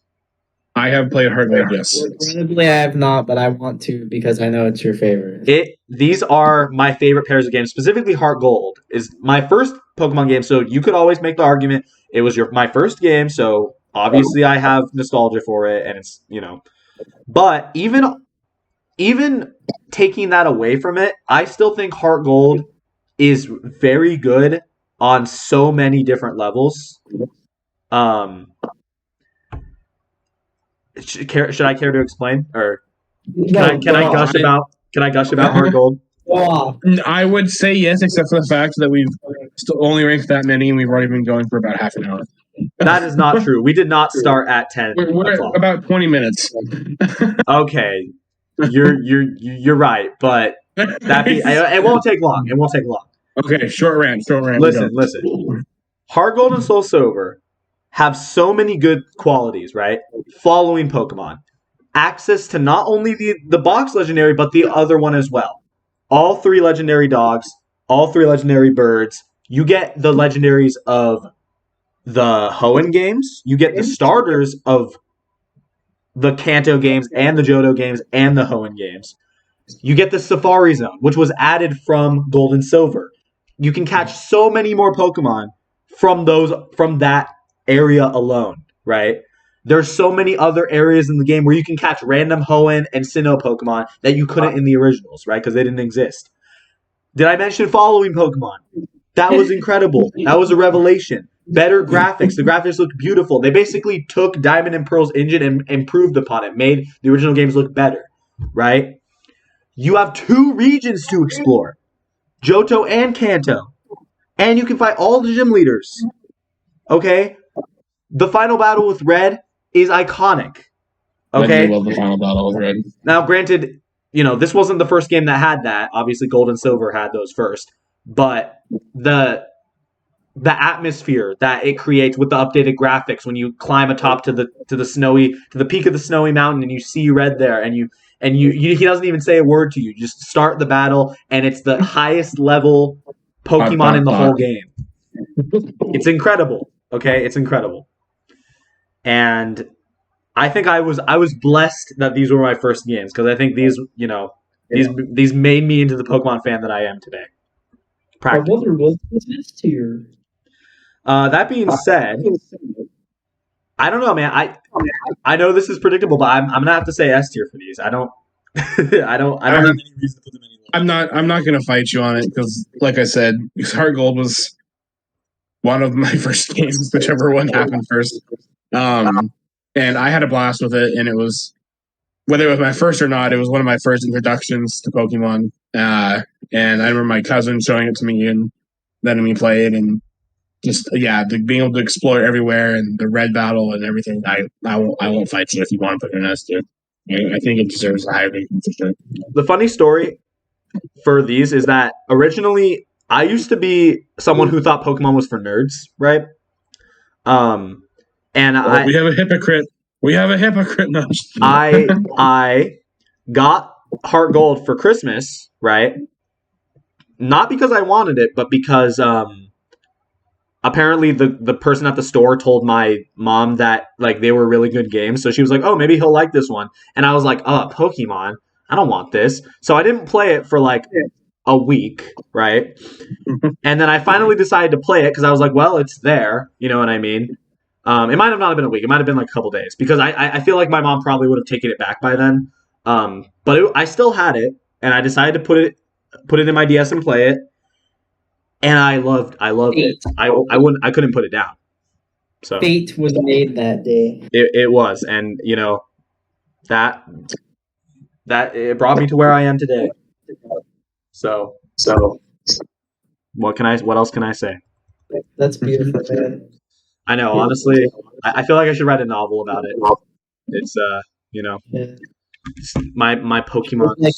Make a YouTube video essay about it, like a retrospective via Ant-Man, or not Ant-Man, Ant-Dude. I will be the new Ant-Man. Anyway, not Ant-Man, Ant-Dude. Anyway, Ruby and Sapphire. Yeah. What have you guys played Ruby or Sapphire? I have played Ruby. I've never played the originals, but I played the remakes. I have played. We'll get there when we get there, Don. Ruby and only Ruby. Well, it just means I don't have anything to say about it. That's okay. I apologize for that. Okay. That being said, I think Ruby and Sapphire are good. Like They're good games. They're good. I have a lot to say about Emerald because I played Emerald before I played Ruby. Mm-hmm. So I have a lot to say about Emerald. But for Ruby, it was a good game. I had a lot of fun with Ruby, and it was Groudon and Kyogre were like my favorite legendaries for a while because of those games. I really liked playing Ruby. I thought it was like I don't remember. I think it was the third game I ever played in the Pokemon series. I think I had Heart Gold and then Fire Red and then Ruby. I'm pretty sure that was when I played it. I cannot remember the order I played these games live with me. No. I mean, I could be wrong, but that's what I remember. Yeah, and I don't know. Like, I don't have a lot to say about these because I think they're good, but that's about it. Like, I could say this: I do think that the remakes are better. So, but that's more talking about the remakes. So, I will say one thing that you guys may disagree with, but I feel like the Pokemon roster of Gen 3 is like the most forgettable Pokemon roster of them all. I would respectfully argue that there are other rosters that are more forgettable. Maybe like Gen 8, but I don't know. There's a lot of Pokemon that were introduced in this that are forgettable, but there's a lot that I think are like probably some of the best that they've ever introduced, like Blaziken, the Swampert line, the Sceptile line, all the starters. Honestly, I like the starters a lot. The Gardevoir line, the Breloom line, I have fond memories of. That's the fair. Manectric. I can see where you're coming from, I guess. Sharpedo. I feel like you could say that about any of the starters, though. Like, from any generation, they're all pretty iconic. That's fair. But I don't know. I think it's a matter of like, well, and you did play the remake, so if you do think that they are forgettable, that does say something. But I don't know. In terms of like the quality of the games, I think that I think in terms of like the entire franchise, I think Ruby and Sapphire and Emerald have like the best frame rate, if that means anything. Like, no, I understand. They run super quickly. Like, it's not even funny. But other than that, like, I don't know. I just think that they're solid games. Like, I think If we were going off of my ranking system, I would say that they were a solid C. I think based on how we're ranking these, I think I would say B. I think I would say these would be in B tier. I would agree with B. Okay. Specifically Ruby and Sapphire. Yes. Now Emerald, on the other hand. Now, the reason I was saying I have a lot to say about Emerald is that, like I said, I mean, I've probably said this fucking 20 times now. Can't remember which one came first, Crystal or Heart Gold, playing them around the same time. Those may have been my first game, but the game that I played that was like, dude, Pokemon is fucking sick, was Emerald. Mm-hmm. As was a lot of games, and so Emerald is to this day one of my favorite Pokemon games. Even compared to some of the other games and some games that I absolutely love. I've just always loved Emerald, and it added so much good story to what was already there in Alpha Sapphire. Now, I'm not saying it's the best. There's still problems. Just because it is an older game, and every game's gonna have its things, but it is definitely, to this day, still one of my tops for sure. It's very good. I haven't played it, but I've seen like Chuck Converse Let's Play. I know I keep bringing him up, but it's just like, we you and me both watch him, and he's played a shitload of Pokemon. Exactly. So, and I know there's a reason why he plays the third versions. Yeah, he always plays the third versions if they're available. Yeah. Yeah. I mean, yeah. I think I'm cool with A tier for Emerald. I think that cool. I appreciate that. It improves upon the originals substantially. You get all 3 legendaries. Rayquaza is badass. The Battle Frontier is a thing. Dude, that I will always love the Battle Frontier. I'm not well acquainted with it as much as other people are, but a lot of people seem to like it. So I can't deny that. Yeah, because I remember that's one of my main problems with Alpha with the remakes. Mm-hmm. Which here we go. Here's the remix. Remakes were freaking awesome.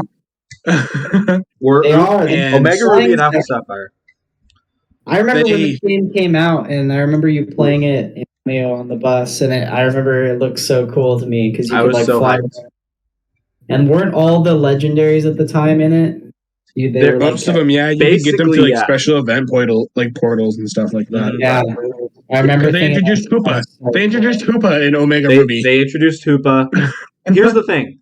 I think Omega Ruby and Alpha Sapphire are peak Pokemon remake. Yeah, for sure.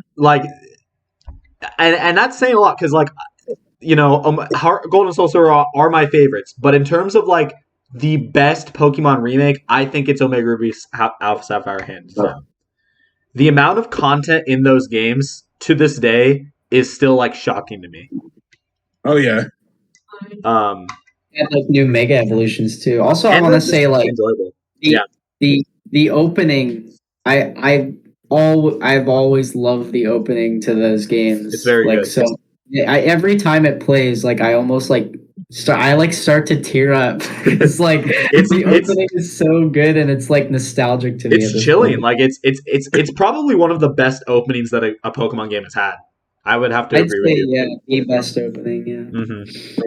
Mm-hmm. And yeah, it like all the remakes, it improves upon the original. The amount of content is incredible. The graphics look good for 3DS. They look really good. It runs well. Flying with Latios is still one of the best features in these games. Dude, I loved that so much. The post game is so beefy. The post game is it has a lot of legendaries. This was one of the first games that they did that was just here, go and catch every legendary ever. Yeah. And I'd say the only thing that holds it back is Wally, honestly. Yeah, Wally sucks. Yo, can we get a fuck you in the chat for Wally? The thing that I didn't like was that the Battle Frontier wasn't in it. Yeah, they teased the Battle Frontier and then never put it in the game, and that always pissed me off. Yeah, they teased that it was coming. Remember, there was things saying DLC or something, right? Yeah, and it never happened. Never happened. But that's my only. I think that's I don't even know if you can call that a complaint from me because I didn't even necessarily care. No, that is my only complaint because other than that, the way that they took all these new things, like the new Mega Evolutions or like characters or Pokemon and stuff like that, the way that they all put that in there, they did it in a way that it was still respectful to the original. You could tell it was new. Yeah, that's very true. And so, I think this was around the time when like people were starting, like the hype for remakes, for Pokemon remakes was like at an all-time high. Like when everyone was like, Hoenn confirmed, where's Hoenn remakes?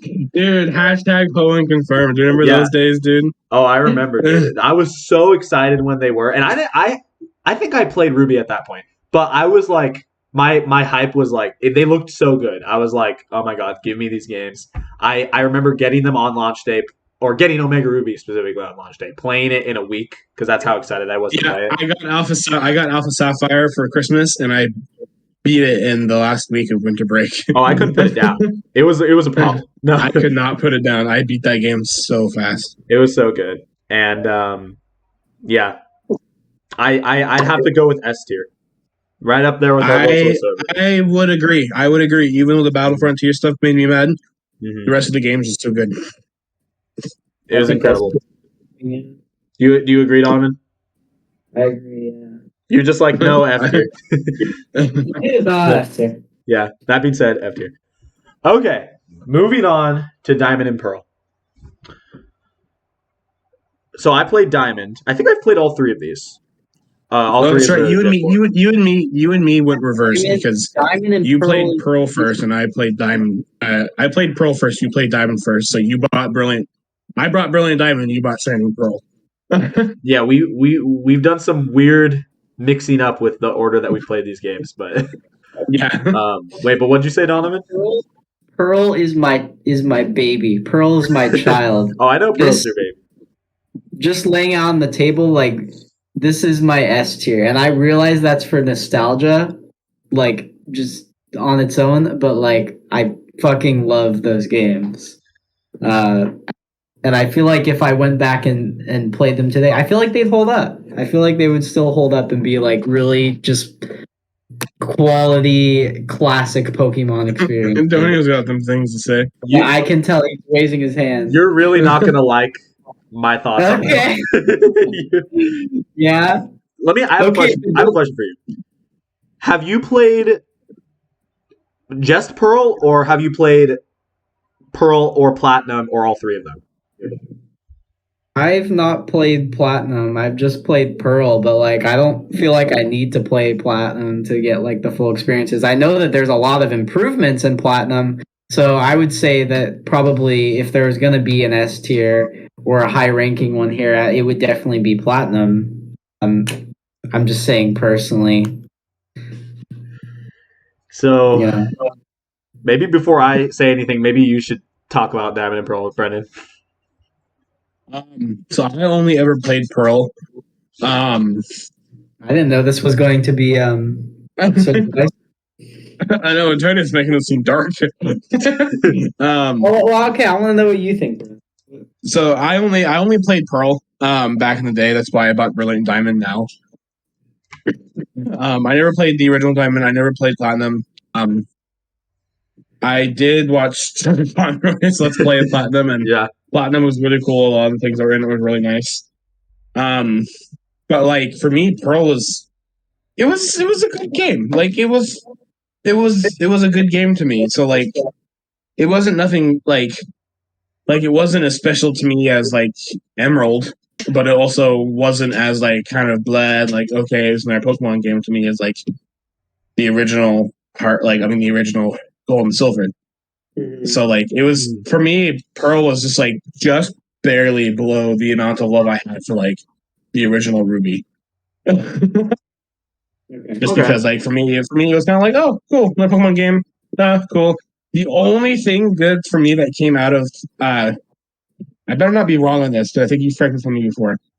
Manaphy came out of this generation, right? Yes. Yes. Manaphy is my fourth favorite Pokemon. And so favorite legendary, right? Yeah, it's my favorite legendary, but if I'm going down like the list, it's my favorite Pokemon. But for me, it's just like it's just below like the level of Ruby. So for me, it's like a B. But now I'm excited to see this hate that is building into his mind. So I'm skeptical to say, because here's the thing. I really like Gen 4, but Diamond and Pearl is, and I stand by this, the weakest point of Gen 4. And I guess that's not, I don't know if that's saying a lot, because you're comparing them to Platinum and Heart Gold, Soul Silver. And also they were the first ones to come out of Gen 4, right? Yeah. I think that there's so many problems with Diamond and Pearl that got fixed in Platinum and Heart Gold and Soul Silver in a similar way. That just makes them worse by comparison. I think you mean like they're not really bad per se, but it's just there were so many things that could have been better that they fixed in later games. It's like, what's the point? Exactly, yeah. And okay, I can totally see what you're saying from that. So I don't think that that's necessarily like a controversial thing to say. I just think like I just feel bad because I agree. Hold that opinion. People consider Platinum to be better than the originals, and that's the way it should be, honestly. I agree, and there's and that's why I think you should play Platinum, Donovan, because I think you'll have more of an appreciation for like how much they improved on Pearl, because it's it's a remake, it's a third version, it's the same base game but like just better. Well, I wanted to get Shining Brilliant Diamond and Shining Pearl, and then I heard that those weren't that great. Oh, I have thoughts about those too. I'm interested to hear what you guys have to think about those, because those are very recent. So your thoughts on those will be very fresh. Mm-hmm. I think I'm very critical about the original Diamond and Pearl, because I was almost going to say like C or D tier, but I think okay, you can't go that low, because it is better than they're not worse than the originals. They're not worse than Gen 1 and Gen 2 for sure. Like they gotta be B tier. Yeah, I mean, based on this ranking, I would say B tier is fitting. But has anyone here played Platinum? Because I haven't. Oh, I've played Platinum. Okay. Well, then take it away, Penny. And I love Platinum. I think. Then where would you put Platinum in comparison to Diamond and Pearl? See, that's tough because I really like Platinum. In fact, I think at one point I almost considered it as like my favorite Pokemon game, even above Heart Gold and Soul Silver. Just because I thought. How about that? I just I don't know. I just really liked it. The amount of like just the way that they handled. I played Diamond first, and I really liked Diamond, right? But then when I played Platinum, I was like, "Whoa, this is incredible." And I don't know. I guess a lot of the stuff was like minor, but it was just minor stuff. Like, what are the changes that they made? Really, you could argue that Giratina. See, I feel like I'm not the person to necessarily talk to about this because I can't remember every change that they made off the top of my head. But even just things like improving the frame rate of the game, the Pokemon roster, the order of which you do things, because it's infamous that the original games are like super slow, right?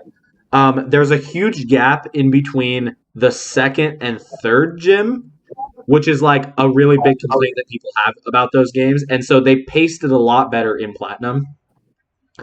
And it overall just makes it a more consistently enjoyable game. And that's why I think Platinum is like, it was like, if not for Omega Ruby and Alpha Sapphire, it was like the best third, well, it's not a remake. It's the best third version, I think. So I'm debating putting it between S and A. Is basically what I'm saying. I'd be cool with A. I'm gonna say S because that's where I want Pearl to go, and I just want like one of those games to go S tier. Okay. We'll go S tier. Yeah, we'll go S tier. It's very good. It was a very good game. I very much enjoyed Chugga Conrad's Let's Play of it. Yeah. Chugga Conrad's Let's Play was awesome. As it usually is. No.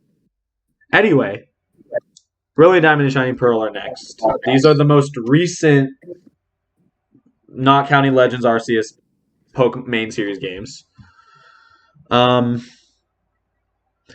so, Donovan, I know you haven't played them, right? You said that you wanted to play them? Because I have heard that they are very bare bones, low effort, and I honestly don't want my opinion of the original Diamond and Pearl to be affected by a crappy remake. So yeah, that's fair. And Brennan, you're almost done with it, right? Yeah. Well, no, the only reason I say it like that is because I'm about to say something super controversial. Oh, shit. I like Brilliant Diamond. You what? I actually really like Brilliant Diamond. Oh, shit. I don't mind it. Oh, shit. I just like... I thought you were going to say the exact opposite, but I guess that would be controversial. I can see why people would have problems with it. Uh-huh. And I'm not saying it's a perfect game. Like, I'm not even saying A tier. Not even close to A tier. But when it comes to actually just playing the game for me, and like, I know that one of the biggest problems people had was like the style of it, like how everyone's tiny. Mm-hmm. Right? And it's like, well, it's a remake. Remember in the original game, everyone was tiny too. And it's just like, but like, I can still see why people have a problem with that. And I'm not saying it's a perfect game, but I've enjoyed playing it a lot. Personally, I just have a problem with Game Freak and Pokemon Company being lazy with their games because they're sitting on such a huge pile of cash, and this will come up when we talk about Sword and Shield as well. Yeah, but like I feel like it's super low effort, and they have all these resources. Yeah, and I totally get that. But I actually have quite a fun time playing Pokemon Diamond. That's also fair. Yeah. I can see that. So, have you seen my video, What It's Like to Be a Pokemon Player fan? I have not. Okay.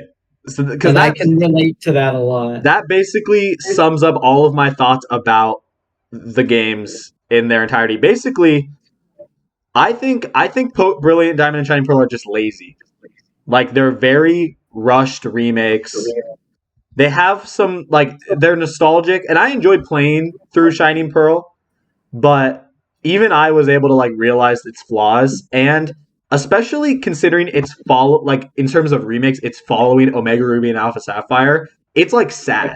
You know what I mean? That's the thing, because, like, up until now, all of the remakes have been in the styles of the current gen. So, like, the Gen 2 remakes were in the style of Diamond and Pearl, and the Gen 3 remakes were in the style of X and Y. So I feel like everybody expected them to like go all out and make them in the style of Gen 8. And when they initially showed it, I was just excited that they're remaking the games at all. But then it started to set in that they weren't going to be what I thought they were going to be. And maybe I just had too high of expectations.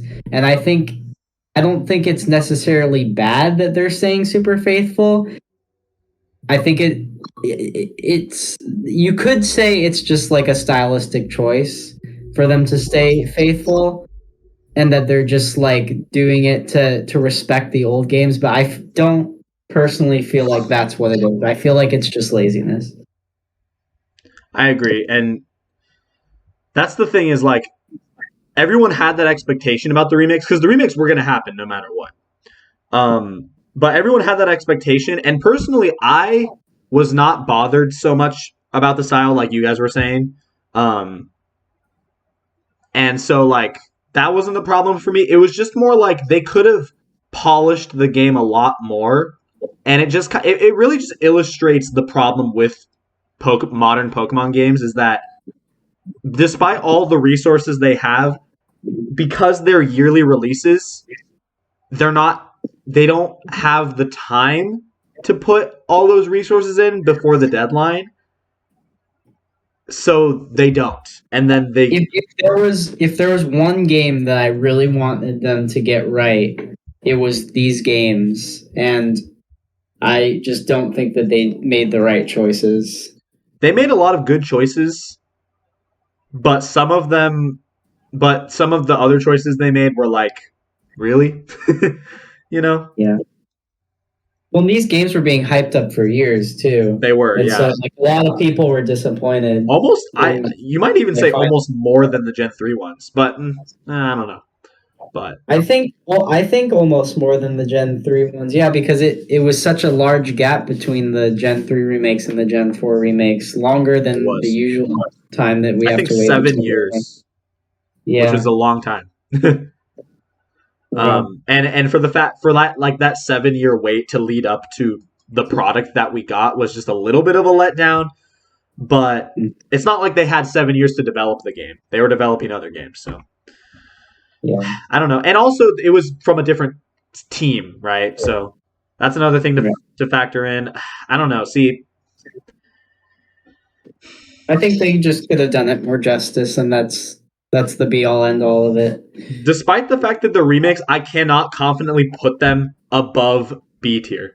Like, there's just no way. I cannot put them in A tier. You know what I mean? Mm-hmm.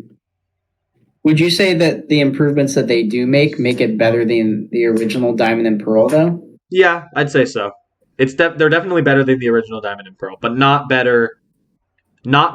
good enough to be an A tier. That's what I think. Brennan, what do you think? I can agree with that. Okay.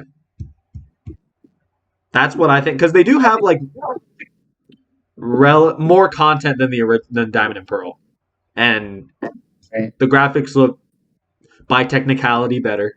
Following Pokemon is always a great thing, although they kind of didn't make it as good as they could have. Following Pokemon, it kind of feels like they put it out just to die. Like you don't hear anybody talking about the remakes anymore, especially now that Legends Arceus is out. That's very true. And there's so much buzz about that game. But I do respect that you do like them. I don't think they're bad games. I just think that they could have been better. Yeah. Oh, I think it's definitely could have been better. I can respect that they're well-made games. And technically I haven't played them, so I shouldn't be able to give my opinion. I just have a lot of thoughts about it personally. Mm-hmm. For sure. But don't want to linger too much. We're already lingering quite a bit on most of these, but which is understandable because, Pokemon. So my baby, at least. But Black and White now. Moving on. Who's played Black and White, or Black or White? I have played Black. I've also played Black. What about you? I've played half of Black 2, and it's not that I didn't like it. Those I just never. Different games. Next game, Donovan. Oops. Okay, never mind. I've never played it. Yeah, exactly. You wait your turn. I'm sorry. I really like Black. I'm just gonna come out and say that. I really liked Black and White. It was, for me, Black and White was like, I don't know why, but for me, Black and White was like the style of Pokemon for that game to me felt way different than what we'd had. Like it was like the previous years. They were. I just remember Black and White always stood out to me so much compared to 1 through 4 and all the remakes and stuff like that. Well, they're almost like a reboot of the franchise. They kind of are. Although Black and White did introduce one of my favorite characters of all time. Weren't they intended as a reboot though? Because I've heard that Diamond and Pearl were originally intended to be the final games in the entire series, and then when they brought it back, Black and White were the soft reboot. Almost. I think they basically were, because they have a whole other Pokemon roster. They have a whole other region that's not tied to the other ones. You couldn't catch any of the originals until post game. Yep. Yeah. You had to go with the new ones. And a lot of people hated the new ones. But honestly, I really like a lot of the Pokemon from Gen 5. There was quite a bit that I liked from Black and White. I really liked the crocodile. Crocodile. I really liked that. Yeah, I really liked that line. Crocodile, Bisharp is another one of my favorites. Starmanitan. I like Leavanny.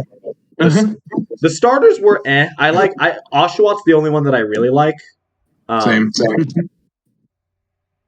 Let's see. They had the fact that I can't remember. There's a lot. They introduced so many Pokemon in this one. Oh, yeah, Haxorus and Axew. It was the biggest gen, wasn't it?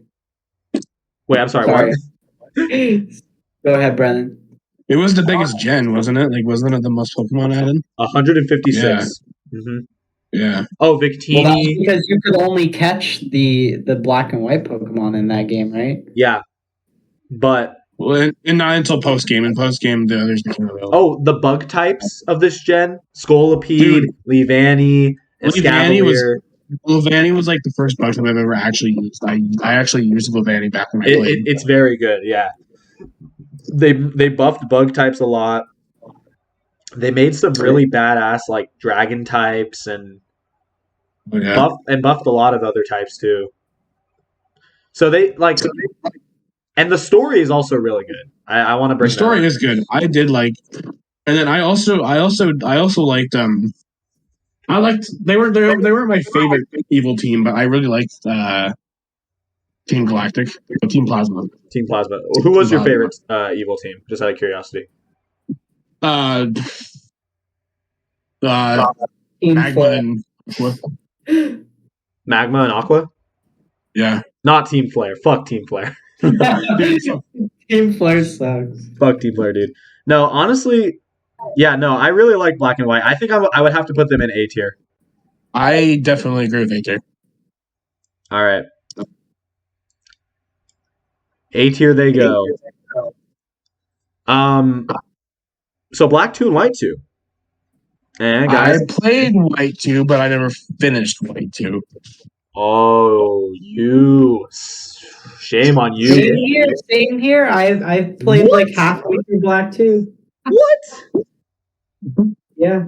No, it's not because I didn't enjoy it. I actually really liked it. It's just I really enjoyed it. I just never found the time to finish it, and then I think I ended up losing the cartridge. I see. Or I gave it to a friend. I think I gave it to a friend, and then I never got it back. I got you. Yeah, I was literally borrowing it from you, Antonio. Remember? I do remember that. I think I took it back. I was like, give it back. Yeah. To be fair, I really like these games, and I'm about to say something that's going to blow your guys' mind, right? I think Black 2 and White 2 are better than Black and White.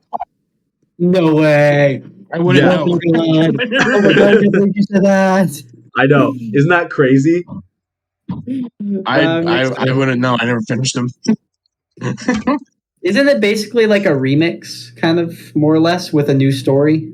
Like they just remix the gen, so like you takes place after. It takes place. Doesn't that take place after the first one? Yeah, it does. They take place. The story is different. Oh yeah, the story is different. Well, yeah, the story is different. They're sequels first and foremost. They are literally sequels. Like the sequel. Yeah, which is interesting. That's not something that the Pokemon games have ever done since then. So. No, they haven't. And I kind of wish that they would do more because honestly, Black 2 and White 2 were really good follow-ups to the original. They added more content, more areas. You had a mix of Pokemon from all of the gens, which was really cool. So many Pokemon to choose from in those games. More legendaries to catch. I always enjoy catching a bunch of legendaries. So any game that has a lot of those is going to be like up there for me. Yeah, a lot of post-game content. I remember hearing about that. There's a lot of good post-game content. There was, yeah, and I remember playing. This was like one of the first Pokemon games that I really I had a lot of multiplayer experiences with. Like I played this game. I remember I played it with Andrew. I remember I played it with people, so, like this random kid that I didn't even know, on a train one time. And he traded me like some like legendaries and shinies. So I really got into like the social aspect of Pokemon with these. Specifically Black 2, I should mention, but I did end up getting both. The fusions are a little weird for me. The Black Kyurem and White Kyurem. I don't know if that's controversial. No, it's not. No, I mean, like, I can understand why. I thought it was cool, but I can also understand why. Yeah. It's like Dragon Ball shit. Yeah, yeah. That is what people tend to complain about those, but overall, I think that they're good games. I don't have much to complain about, and I think because of that, I think I'd have to put them at S tier. I can't. I mean, you're the only one that's played them. So, from what I played of Black 2, I would say it deserves S tier. Plus, I've heard that the stories of both the original, both the story was good, and the sequels are really good. Probably the best stories that Pokemon has ever had. I'll say that much. Yeah. Okay, moving on. Okay, we're getting tired. We got to get amped up, guys. Come on, perk up a little. All right, we got 8 more games to go. All right, gotta get bricked up. No, wait, not that. I'm super into this, but I'm also working on an assignment. That's fine. I know that. But Brendan, you have no excuse. Anyway, X and Y. Brendan, I know you like X and Y. I do love X and Y. Yeah, X and Y is so good, and I feel like they get shit on them. Bring in Cody. You said you wanted. Bring in Cody. You said you wanted. He wanted to speak about these. Right? One sec. Okay. Yeah. Before we continue, but Brendan, what is your experience with X and Y? I loved X and Y. I definitely think it got hated on more than it did. It was the first 3D game. It introduced Mega Evolutions, which everyone loved, and then Nintendo stupidly took away. Mm-hmm. And ladies and gentlemen, drum roll, please. Oh shit! Cody. Yo, Cody! Special guest Cody. No way. Okay. What? Okay. So those were Cody's thoughts. You gotta help us rank this game because this is the only Pokemon game. We're on X and Y. Honestly, I don't even remember if I finished them. I'm not gonna lie. Did you enjoy them? Do you have positive memory? I remember the sword. What's the sword one, yeah. Hot Edge, Dual Blade, and those were some of the coolest ones that they introduced in that gen. But yeah, no, I really like X and Y. A lot of people hate on it, but I have a soft spot for them. Than any other generation. I thought that they were shit on pretty good. They are, but they're so good. I will say there's too many partners and the story sucks. So that kind of brings it down. And Team Flare sucks. Team Flare's worst team. Actually, that's not true. The Sword and Shield team is arguably worse. Oh, Team Skull? Yeah, wait, never mind. No, Team Skull is Sun and Moon. Oh, I hate them more. Okay. I hate Team Flare more. Anyway, what do you think, Cody? Where's Pokemon Brown? All right, so glad we brought you in here. So X and Y. Hold up. Isn't X and Y the ones? Didn't they bring in Mega Evolutions? They did, yeah. Ooh, that's a good point. Yeah, okay. I thought that was cool. Mega Evolution was one of the best. People are constantly asking for Mega Evolution to come back. So I think that says a lot. Yeah. Shouldn't just keep making up new things. What, they didn't like big? They didn't like big Pokemon? No, let's make it bigger. Oh, you're talking about Dynamax, yeah. Yeah, Dynamax. Yeah. I think Mega Evolution was arguably cooler. But they have to have a new gimmick in every one, so I don't know. I think in terms of like considering they were the first 3D, well, relatively the first 3D games, but like the first 3D main series games, I think that they were very good. But I don't know. I'm debating between A and B for these. Two of my favorite Pokemon came out of this gen, and my 2 favorite characters came out of this gen. The Froakie line, eventually Greninja, the Honedge line, eventually Aegislash, and then my 2 favorite main characters, Callum and Serena. So I would say A. I don't know if it's a B for me, but I would go with A. I think A is fair. I agree with A. because I feel like you have to dock it a little bit for the story and the shitty evil team. But see, but I would argue that like I don't think they are on the same level as Black and White though. You know? Really? They're not. They'd be B minus. Black and White is B plus. You mean A plus A minus? Yeah, whatever. I've never played Black and White, so I can't say, but I want to give it A person. I had just as much fun playing. Just from playing it, I remember I was just kind of like, eh.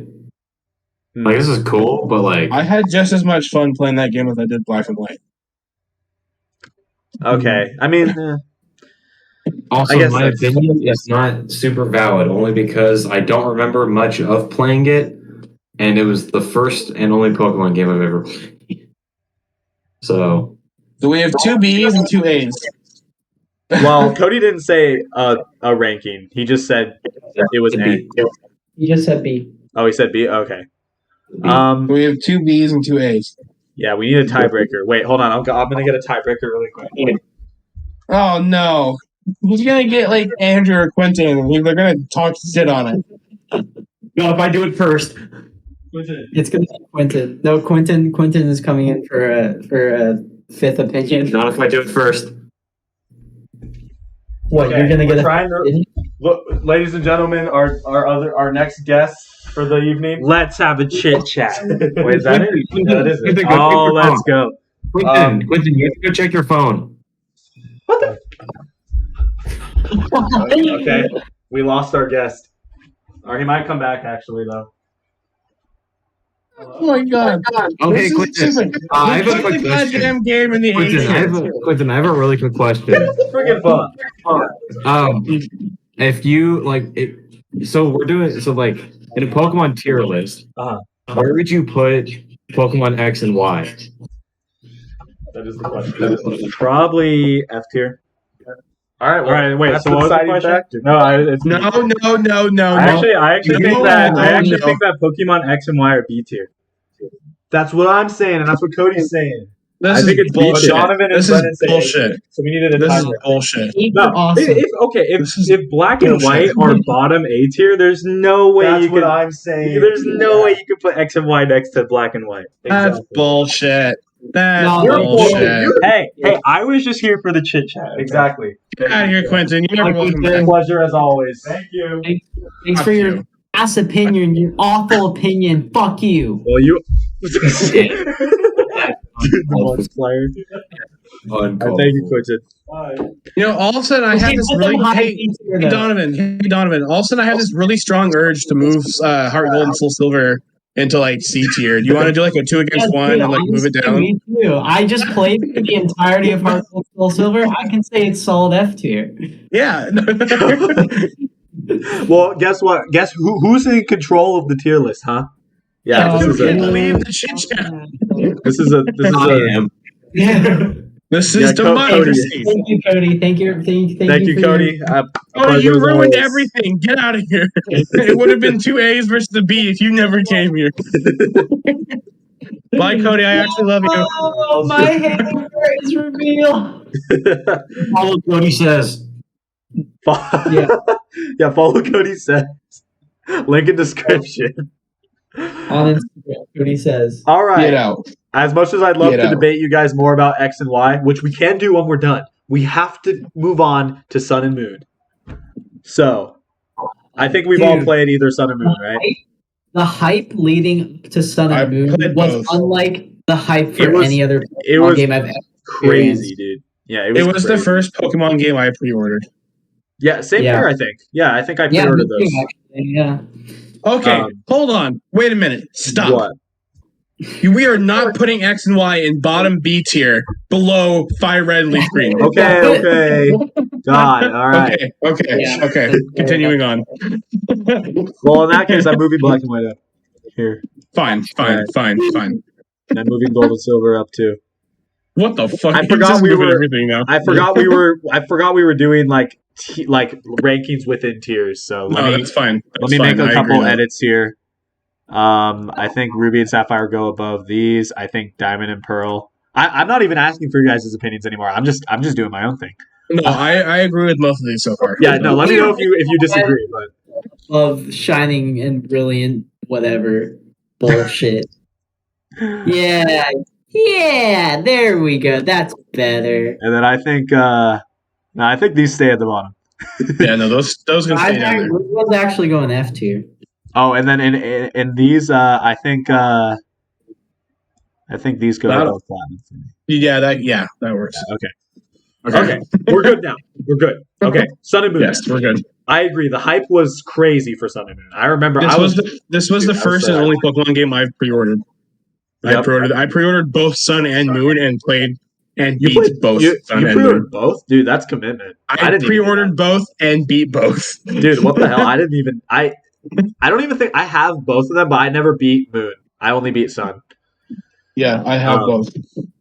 I don't even know why I got both. I think the hype was real, but yeah, no, I remember when these came out and we all played them. I had a lot of fun. That I think they lived up to the hype. I'm gonna say that. Yeah, for sure. I really enjoyed Sun and Moon. I love these games like so much. They have such a personality too. Like just it taking place in basically Hawaii. Yeah, and I thought the Hawaiian setting was really good. Cool. I liked a lot of the new Pokemon. I remember. Yeah. That's true. It has great new Pokemon. Like Lycanroc. Super memorable to me too. Mm-hmm. Which a lot of people don't like Alola as much as I feel like we do. I don't know. I feel like they're almost sometimes. Well, no, I feel like X and Y are still hated more. But yeah, no, I have fond memories of playing Sun and Moon. I thought that the switch to non-traditional gyms was a breath of fresh air, for the series. I do think that the tutorial, which is that's obviously complained about from everyone, but I do think that the tutorial drags a lot, What for the tutorials for Sun and Moon? Yeah. Oh yeah. It's a slog, dude. Go to the school and stuff and learn how to catch. It's bro, I've played every game. I don't need this, Yeah. But there are people that have it, so it's good to be inclusive. No, it's not. It just drags. Yeah, you're right. Let's not be inclusive. Let's not be inclusive with anything. If you're starting with Sun and Moon, then the problem is you. Yeah, you're the problem. Yeah. No, but I have fond memories for these games. Also, that year, 2016, because that was also the year of Pokemon Go. So Pokemon was popping off that year. That's true. And I thought that the hype train was a chugging, if I might say that. Anyway, overall, I like these games a lot. I think I would still put them in B tier, though. I agree. I really liked these games, but they also did things really different in this game. Yeah. Wow. Okay, I have a very different opinion. This is for me, if I'm making my personal list, Platinum and Sun and Moon are my S tiers. So. Really? Okay. Yeah. I don't know, man. When you've played every single game, it warps your opinion on them for sure. It really does. It really does. Okay, I want to make another point. The story is amazing in Sun and Moon. I feel like it might just be underneath Black and White. Okay. I mean, the story was definitely it was good. It was. That being said, I don't know, man. Even then, I don't know. So you put them in S tier, you said, right? Personally, yeah. I'm willing to put them high B tier, low A tier. Because I really like them, but I don't know if I agree. I think I'd put them above X and Y. I disagree. So then put them in A tier, low A tier. Yeah, I feel like that's meeting in the middle, pretty much. Okay. All right, yeah, I'm cool with that. All right, this is a whack list, dude. I'm just gonna say that. Like, I feel like a lot of people would disagree. Well, I don't know. I actually don't know. I've never like seen someone rank Pokemon games before, so I don't know. I just generally know people's opinions on them. So I keep all my 3DS games on my desk, so I just like look through them and I found hey, Sapphire. Hey! Let's go. All right, well, yeah, no. I love the 3DS in general. Such a great console. Dude, there's the 3DS Pokemon games in general, just like some of the best. There were some of the best. That being said, moving on to Ultra Sun and Ultra Moon. I never played either one. Probably some of the most forgettable Pokemon games. I'm going to say that much. Like, I feel like a lot of people don't even remember that these came out. No, I don't even remember why these came out. Why wasn't it just like DLC? Like, what was the point of this? That's basically what they were. They were just DLC. Donovan, did you play Ultra Sun or Ultra Moon? Just out of curiosity. No, did they come out after the Switch was already out? They did, yeah. They came out the year that the Switch came out. Weird that they did that. Well, and that wasn't necessarily Pokemon's fault. That was just like bad timing. But yeah, no, this was the last pair. Well, you could call the Switch a handheld slightly, but these were like the last like pure handheld games. And I think because the Switch was out, I think that's what made them like more forgettable. You know? Yeah. And like the stuff they added was cool with the wormhole and the Ultra Beasts, and diving more into the story with Necrozoma, because in the original Sun and Moon, you were told, hey, this weird black Pokemon that was like not reflecting any light flew to the top of this mountain, and then you go up there and you just randomly run into this awesome looking legendary Pokemon. And then you catch it, and then that's it. And then you go back and you're like, "Hey, I caught it!" And they're like, "Oh, good job!" And they give you like what, $2 million or something like that. They give you a lot. Yeah, they give you like $1 million in that game. So with the Ultra Sun, Ultra Moon stuff, I think it was really cool. The stuff they added with exploring more into the wormholes and the Ultra Beasts and stuff like that. But I also feel like it was a little pointless, and they could have just maybe focused more on that, and maybe in the original game instead of just completely. Or that would have been a great solution. They should have made a third one. They should have made like Pokemon Eclipse. That's basically okay. To be fair, that's basically what these were. They were a third version split into two. That's basically like, and like they haven't done the third. They haven't done like the third game release since I think Platinum, right? That's true. They haven't. Yeah. So, dude, if they would have done like Pokemon Sun and Moon Eclipse, because money, Brennan. They need the money. Yeah, because Nintendo are fucking. They need you to buy both. Shit. They need you to buy both games. They're like, we can't just release one game. We need to release two. Unless you're talking about Legends Arceus, apparently.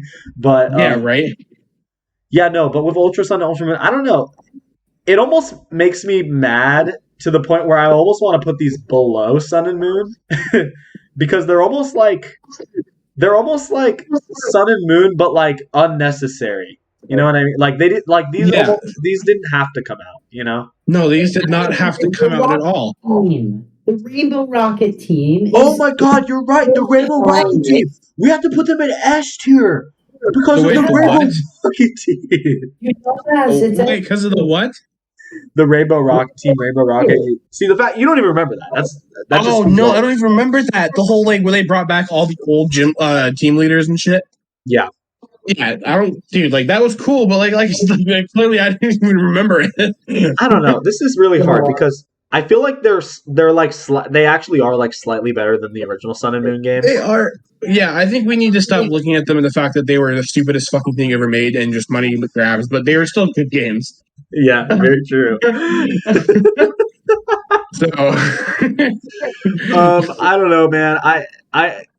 I guess we could put them in A tier. I don't feel like they just put them behind Sun and Moon because the original Sun and Moon were like the OG and like they were better. These Sun are just and Moon pointless. Came first. Earth came first, Brennan. So therefore, put them up. These go. Yeah, sure, whatever. They're just unnecessary. That's all that I can say. That's my one word. They were good games, good story, good things added, just unnecessary. Yeah.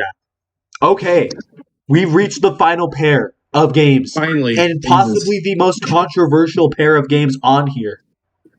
Are you guys ready to dive in? Yes. Oh, man. Who's played Sword or Shield? I played Shield. Okay, I have also played Shield. Donovan, what about you, huh? I own it. I've never played it, though. You don't own it. You have your brother's copy.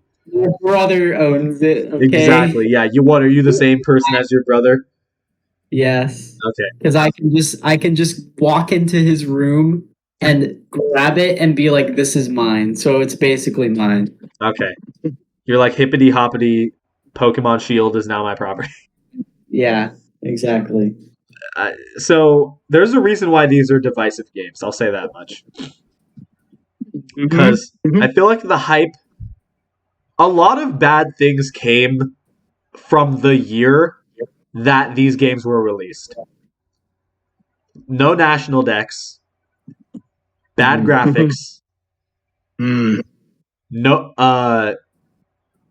not very good animations, right? No. Weird Pokemon.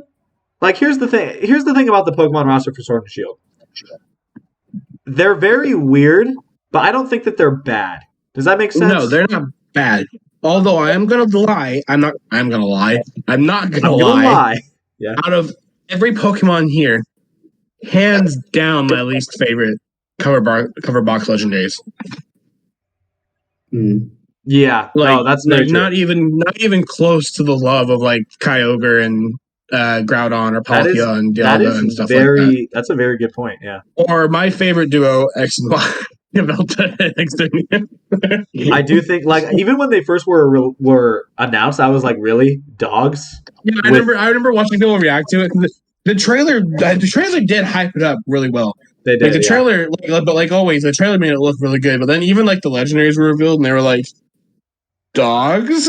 Yeah, dogs. Or like all the memes that came out, like when they were first showed what's his like Zacian or something like that, the one that holds the sword. Zacian and Zamazenta, yeah. Okay. The one that holds the sword, it was like it showed him and it was like that old video where it's like, what do you have? A knife? No. But it showed like him running around with the sword in his mouth. It's like, what do you have? A knife.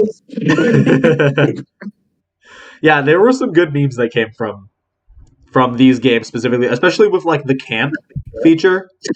Yeah, that was a good feature. The camp feature was fun. I will forever love having a Gengar in the camp. Yeah, Gengar would do this most stupidest shit in the camp.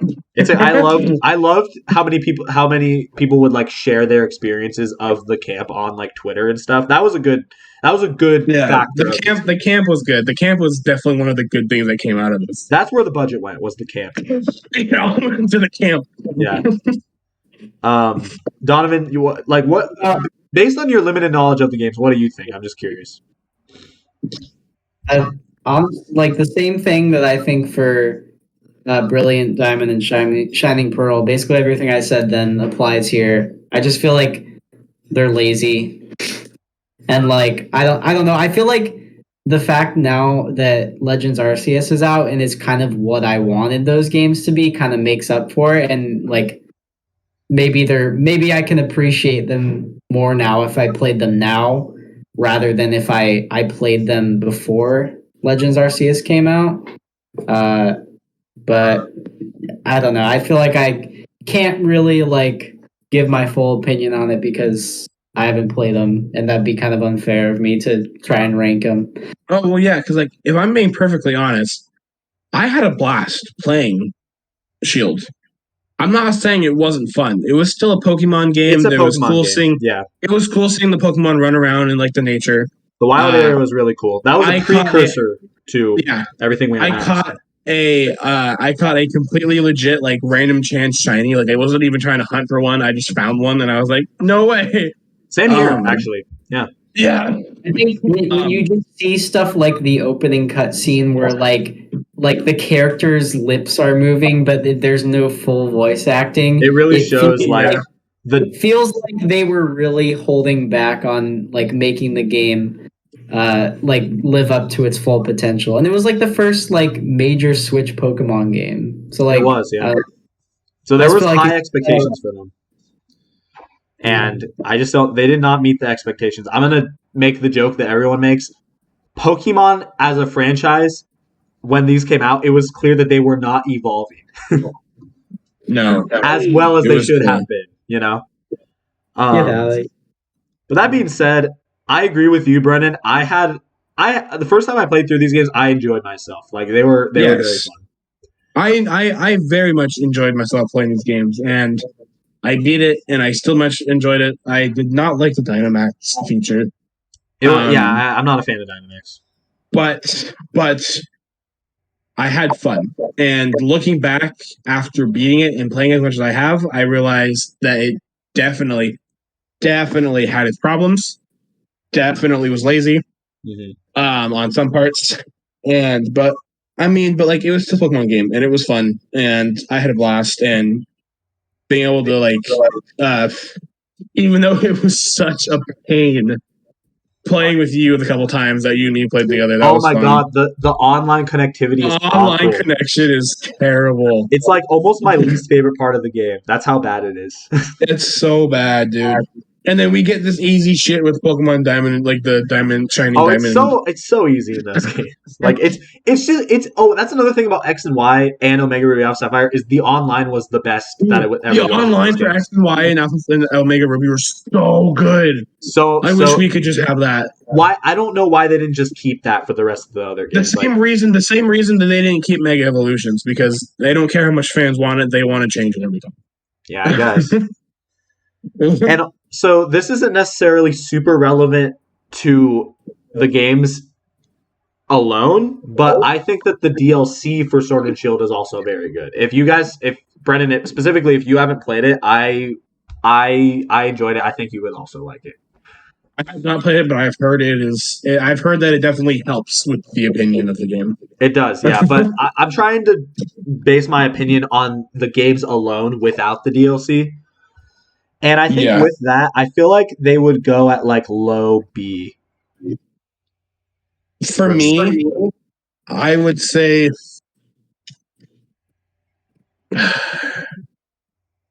like so for me, the game itself, right? I actually wants me to just how the game it was itself wants me to put it in C, actually, like high C. Really? Okay. But just because even though it was a really weird game, it was clearly lazy and had its problems, I still had a lot of fun with it. So I'm gonna agree with low B. Okay, I think I would put them above Brilliant Diamond and Shining Pearl for sure. Yeah, just because some of the mechanics are still way cooler than what they did on D&P. Yeah. At the end of the day, it's still a Pokemon game, and there's still like a lot of creativity and love put into it. That's true. Yeah. Like even if it is lazy a little bit. Even the Pokemon alone, if you like read like the Dex entries and like kind of like about the lore of each Pokemon, there's a lot of thought that goes into them. So I can appreciate that. So at the end of the day, Pokemon is a great franchise. It's my favorite franchise of all time. Every Pokemon game has at least a little bit of quality to it. But there could, they can't all be the best. Like no one ever was. So with that, you're gonna make me puke right now, dude. All right, so I'll stop talking because we ranked every game, guys. Did it. Right? We did it. This was Zelda, Mario, and Pokemon. Yep, we've done the big three franchises of Nintendo. We've done the big three of Nintendo. We're doing Fire Emblem next, guys. Strap in. No, I've only played one Fire Emblem game. I have played 0. So, thank you guys for watching. If you made it this far, holy shit, what is wrong with you? Go outside. Go read a book or something. Holy shit. But this was a fun one, guys. I enjoyed this. Obviously, we had, there are some, but we generally have the same opinions about a lot of these games. Most of these, we had a pretty similar opinion. We had pretty similar opinions. There definitely are ones that are more up for debate than others. But I think the only thing that we can 100% all three of us agree on is that Heart Gold, Soul Silver, Alpha Sapphire, and Omega Ruby are like the only 4 games that are absolutely 100% S2. They are, yeah. I would have to agree. Black and White 2, me and Donovan don't know, so that's completely up to your choice. And then same with Platinum. So, but I think the 100% thing that we can all agree on is that those 4 are definitely S tier Pokemon games. They're S tier in my heart. I'll say that much. Yes. I don't care what anyone says. Yeah, fuck all you haters. That being said, Donovan, do you have any final thoughts? Play Pokemon Legends Arceus. Oh yeah, you wanted me to say my opinions on Legends Arceus, right? Oh, sure. Yeah, I'm interested in where you would put it, where you would rank it if it was on the list, which I guess it kind of is now, but. F tier. All right, so thank you guys for watching. We'll see you guys in the next video. Bye bye. I have to buy that game next week. What? What?